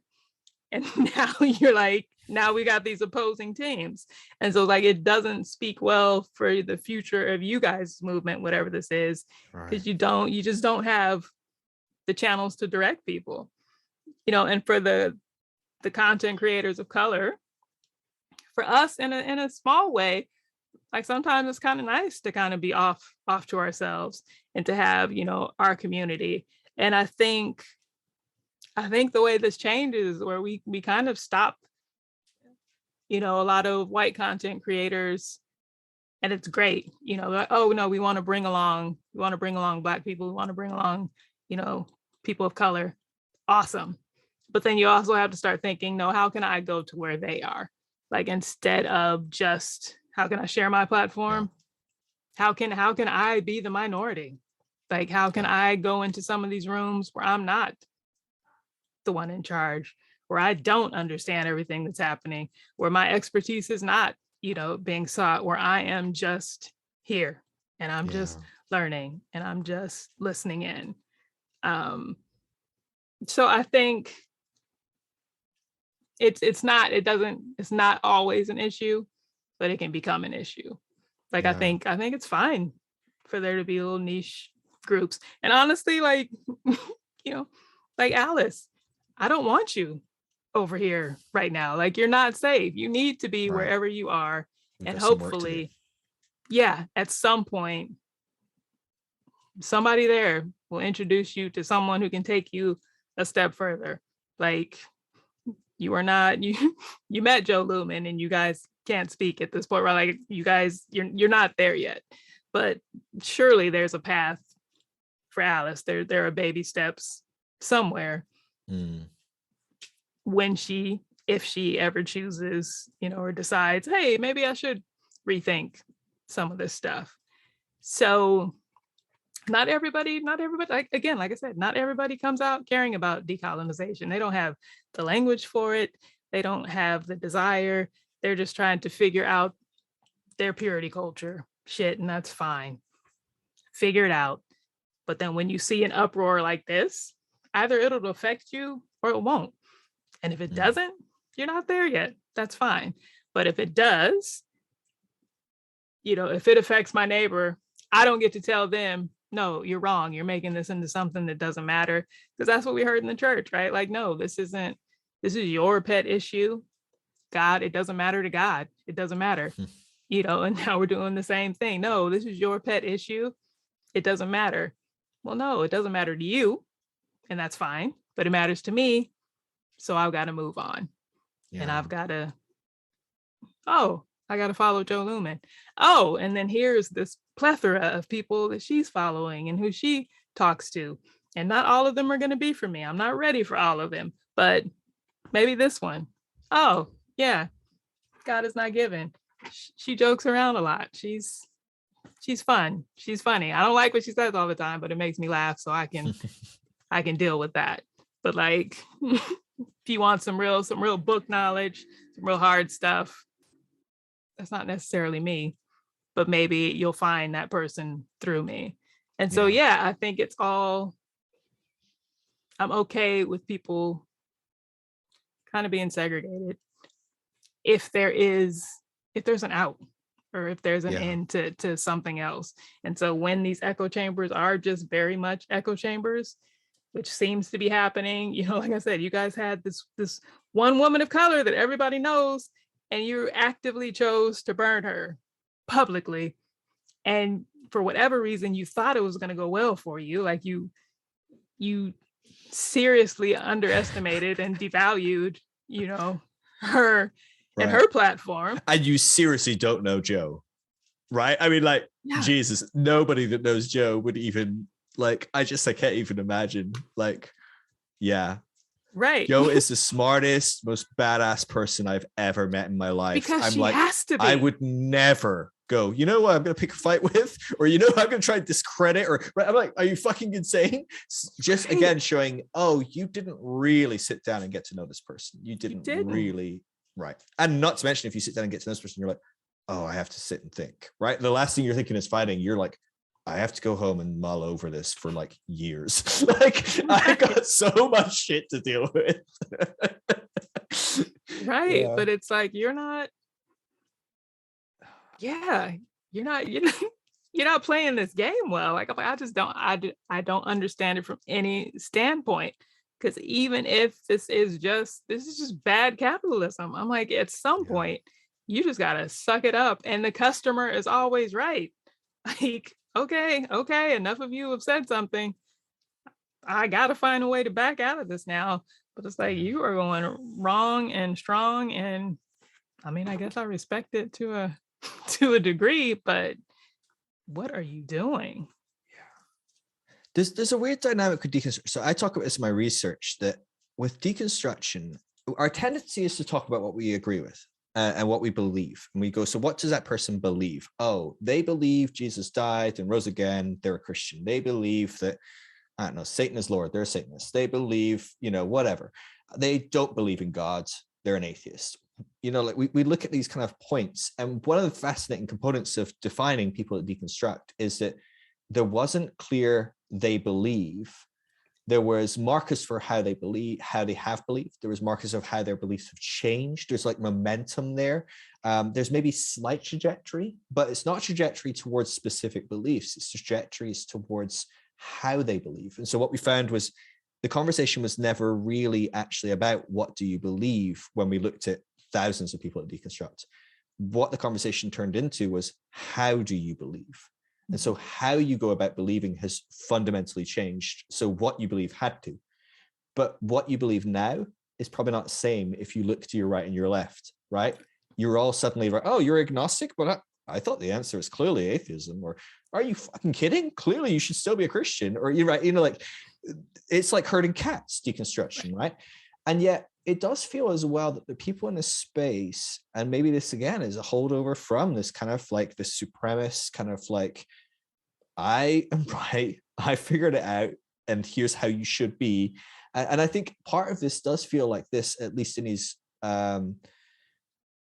these categories, if we can call them categories. They're so complex and bleed into everything, but something like race, it's like, oh, I know I'm right in this category. I know what's right, and you should believe what I believe. Oh, I figured out purity culture, and this is what you should believe.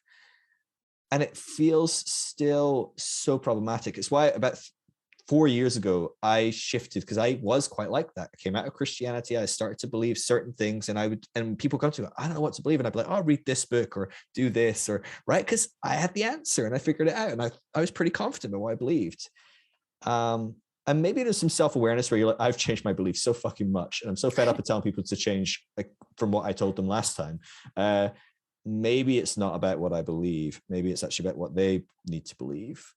But it feels like there's very few people. I talk about this all the fucking time. I feel like every third post of mine is like, hey, guys, it's not about what I believe. It's not about, that's why I don't post about what I believe. And I actively don't say what I believe anywhere. I do podcasts and I say, I will not talk about what I believe today, because I think it's in some ways ethically irresponsible for someone in my position that's helping someone day in, day out, again, because they look to me maybe and go, oh, what do you believe? I'll just believe that. And it's like, well, that's just abusive. But that's not really what the dynamic is for the vast majority of people in this deconstruction space. They are going, here's how to answer that question. Here's what to believe. Here's the right book to read. And all the books are written by white people, of course. I think it's quite an interesting dynamic, this very black and white, clear cut, cookie cuttered, this is what deconstruction is. This is why even the term reconstruction, it reeks of colonization to me. Yeah. And I hate it so much, and I scream about how much I hate reconstruction for those reasons, maybe not in expressly those words all the time. And people get really pissy about it, right? Because half the people in this space are teaching people how to reconstruct. But I'm like, what the fuck do you mean? What the fuck is reconstruction? I mean, I get it if you're using a really loosey-goosey, like, try and find some stability in your life and get okay with not knowing, or, maybe. That's not what most people are meaning. No. And I guess, is this something you've observed? Do you have thoughts on like this dynamic, and do you see it changing? Do you see people shifting away from this? Do you see it I don't know. Are we just doomed? I feel like, are we just doomed to consistently repeat the problem that we've come from? Kind of, I guess, but I guess just a different iteration every time. Like it just looks a little different. But I mean, it's just so difficult to come out of, again, so many of us have come out of like lifelong indoctrination, and to kind of let go of everything and also let go of all the methods. I guess it's almost impossible. So it's like, yeah, you can change. I can let go of all my beliefs, but I have to hold on to something. So I can let go of all my beliefs by holding on to somebody who believes strongly something new, and, Mm. you know, holding on to that. Um, so it really, we're so used to leaders and to platforms. It kind of has to be on these new leaders, you know, on us, like it or not, purposeful or not. If you become a leader in the space, then it kind of has to be on us to continue to throw it back, and again, be honest with our struggles, be honest about either what we believe, or be vague about it. Yeah, like, again, because I don't want to tell you. It doesn't matter what I believe. Just take me for what you see. Either you like my content or you don't. It shouldn't matter Mm. what I think about God today, because it could be different Right. tomorrow, right? And I'm not your leader. I'm not infallible. I don't have all the answers. I am going to get this wrong sometimes. I made a mistake, and I need to say that to you, and it should be fine, because I'm not above you. I'm not your leader. Like, you might have made me that for a minute, and that's okay, because I understand where we all came from. But as often as possible, I need to give this back to you however I can. And so we're putting a lot of responsibility on people who are coming out and getting these platforms to do it well, like to learn how to do it well fast. Yeah. Um, some of us are and some of us aren't. And that's, I don't think there's any way around that. Like we don't know how to do this. And so Yeah. we're figuring it out. Um, but I think I've been thinking a lot lately about how, you know, in this whole conversation, they're like, oh, you guys are eating your own, you know, you're doing the same thing, you're canceling. And then I'm like, who decided you were my own? Like, Mm. based on what? Why are you, again, you're just assuming ownership of people. We were never all on the same team. Like it's funny to me. I'm like, how did we decide that? Like, all just because we all walked out of this building, we're all the same. And it's like, no, but just the fact that that assumption was there. Why do I have to like God is gray? Like, just up front. No, you need a reason to not like her. Now, who said I ever did? Like, why was Right. that just assumed? Like, we were never, this is our first interaction, but like somehow there's already, I don't know, just that kind of baseline agreement that no, this is one of our leaders, this is one of our people. You have to, you're like, no, Yeah. no. Like I'm working on something now, and I was like, oh, again, I don't care. Cancel me because it'll probably help me. And I was like, no, this is, people are probably going to get mad because they're like, no, I like when you do this thing, but I don't like when you do it about this person. And That's I'm so like, no, funny. this is what I've been telling you guys. I'm not the Hillsong attack dog. It's not about Hillsong. It's about these systems, and I'm going to go after the Mm. systems wherever I see them. Yeah. So if it happens to be one of your faves, you know, if you're okay with me doing it for over here, but not over here, let's ask ourselves why. Like, Yeah. what are we really concerned about? Yeah. Yeah. That's, I mean, yeah, I think that's sometimes what we need as well, though, right? We don't really care when you take down someone. We don't really, I, I like you probably, in fact, no, probably not like you. I probably followed almost everyone in that picture. I don't know who was in the picture explicitly, all the list of people, but mostly because this is my work. and I have to see what people post every now and again, whatever. But I haven't been following people and looking at my posts for about 6 months. I open Instagram posts, check the DMs, and I immediately close after I've replied. It's not good for my mental health to sit on here and consume. It just doesn't do me good. But like, there's a dynamic. I was really impressed with my sister-in-law started a deconstruction space. I didn't know it was her for like the first like 4 months. And I was like, some of her stories sound really familiar, because I know she grew up in like Belgium in a Christian pastor's home. Like it was an American church in Belgium, and it was very colonizing because of that, obviously, and loads of other components. But she did something really impressive. Like, I think a month ago, I got a text from her and she says, I'm going to shut my page down. She's like, how do you think I should do it? And I was like, I was literally just thinking last week, you've grown so big that like, I was wondering if you were going to start like making this a thing. Like, were you going to like open up a Patreon, maybe try and shift away from your work and do it, right? Because that's what every white girl does, right? And I kind of didn't think she would make it her full-time thing or whatever. But I was really impressed. She's just like, yeah, she's like, I'm kind of done. I'm not consuming much deconstruction stuff. I used it to process, and people liked it because I used it to process. People liked it, but I'm like, I don't really have much to process that people will like. So why would I keep talking? And I was just like, damn, that's it. That's it. Now, it's not always it. If you pick a niche and you're focusing on helping people out, as much as we go, God, what bring the day, or maybe not God, but someone bring the day where there's no one that needs to heal from religious trauma. Yeah, amazing. Right. But in my lifetime, there's probably going to be someone that I can sit down and go, okay, it's okay. You're not alone. It's going to be okay. Like there's going to be someone out there. And so maybe there are people that need to, hang around if they're talking about certain niches. But I was just so impressed about the capacity to be like, oh yeah, move on. Yeah. Or, hey, I liked that stuff for a while. I'm going to unfollow it now. It's just not important to me anymore. Like, that seems like a really healthy thing. When we're talking about deconstruction as something that's a trajectory in a direction, you're moving in a direction. Not everyone moves in the same direction. Some people are static. They're not moving. Some people are moving, but their conversation piece and what they're doing is pretty static, right?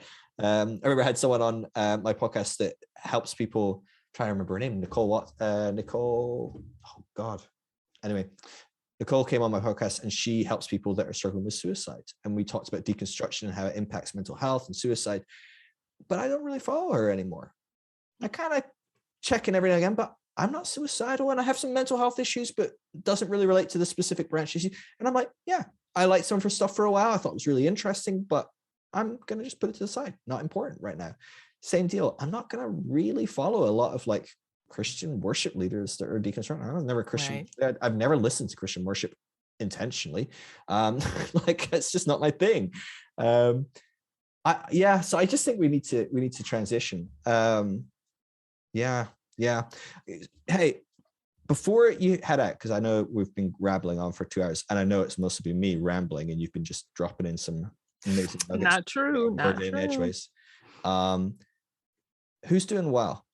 Who do you look out in the space and go, that's what people should be looking at. That's what people. If I was listening to this as someone in this space, which I am, and I am, don't let my monologues fool you. I am listening.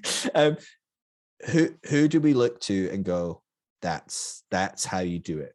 Whether it's Black, Indigenous person of color, whether it's a white person, like for different reasons, whatever it is, who are you looking at in the space and going, yes, these are the people that are getting it, that are doing it? I mean, I can just tell you just the people I enjoy, and it's not, they're just doing themselves. A little upstart, you may have heard of Joe Lumen. I don't, she's heard some rumblings. Joe Lumen, you mentioned Hey There Benji, Unashamedly Ashley, Rebecca in Writing, who do I love? And them boys, the Dirty Rotten Church Kids, Kevin Garcia, Megan, got a white woman, Megan Shantz, Faith and Feminism, A Drink with the Bensons. I just love James and Mary are just hilarious. Uh who else? I mean, and these are just people, these are my friends. These are just people I just regularly interact with. So, I mean, that's a pretty good list. There are I'm obviously excited. There's a few I haven't heard of, so I'm really excited. obviously many more people out there. Yeah. But latch on to any one of us, and then that will open the doors of connection to Yeah. so many other amazing people.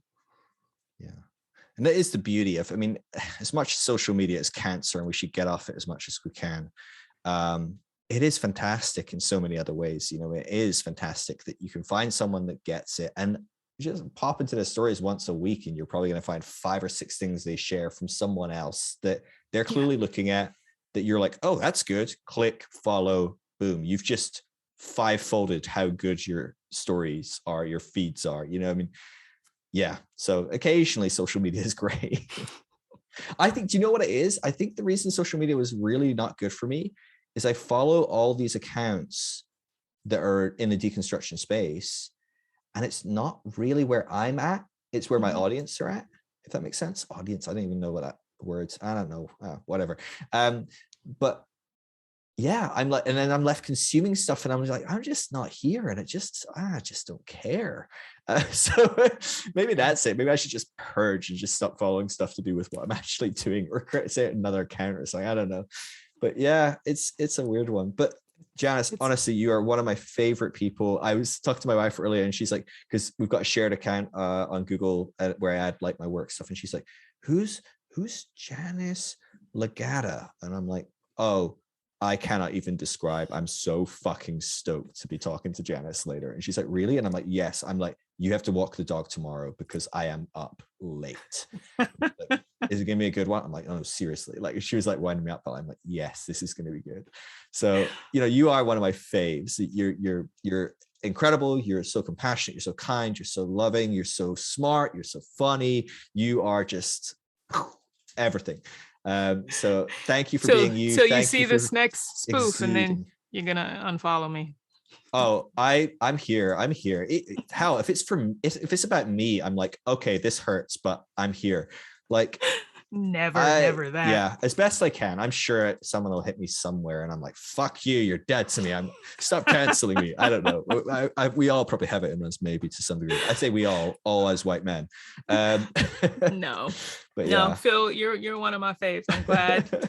I'm glad you were away, because I remember thinking about Joe in the early days and being like, I hope she's taking care of herself. Like, I hope nothing happens to her. Like, I hope she doesn't get burned out. And then I realized, I was like, oh, like, this is actually really selfish. Like, I'm hoping this for me. Like, I'm thinking about me.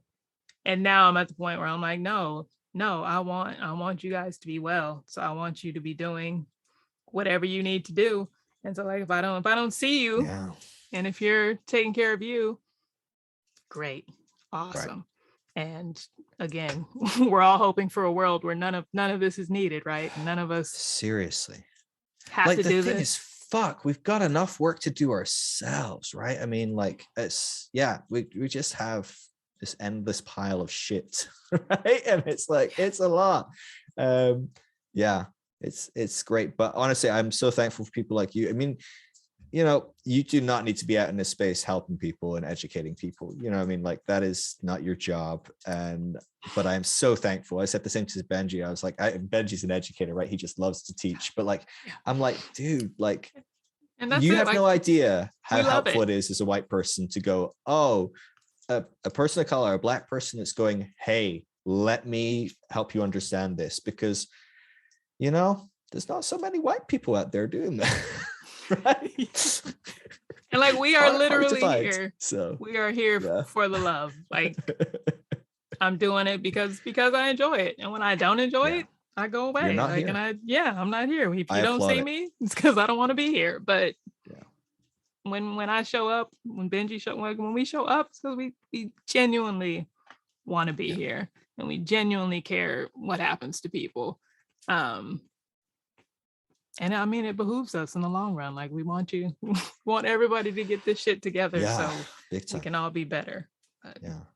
And I gotta say as well, like, everyone going, oh, look, it's all these black people canceling me, all these people of color are coming out of the woodwork to cancel me, right? And they're not even their audience. But the simple fact is, I gotta say, the most compassionate, kind, patient people that I've had on this journey have been people from the Black community, from people that are people of color, Indigenous people, who have gone, hey Phil, when you use that phrase, that's not really helpful because of this. And I'm like, oh shit, I'm really sorry, like let me work on that. Or even at times going, oh really, I don't think it is. And they're like, no, slow down, listen, it is, and this is why. Like, honestly, like the amount of compassion and grace, and I don't know, grace is almost a triggering word now, but like I just am in awe of what it looks like to have faced so much shit again and again and again,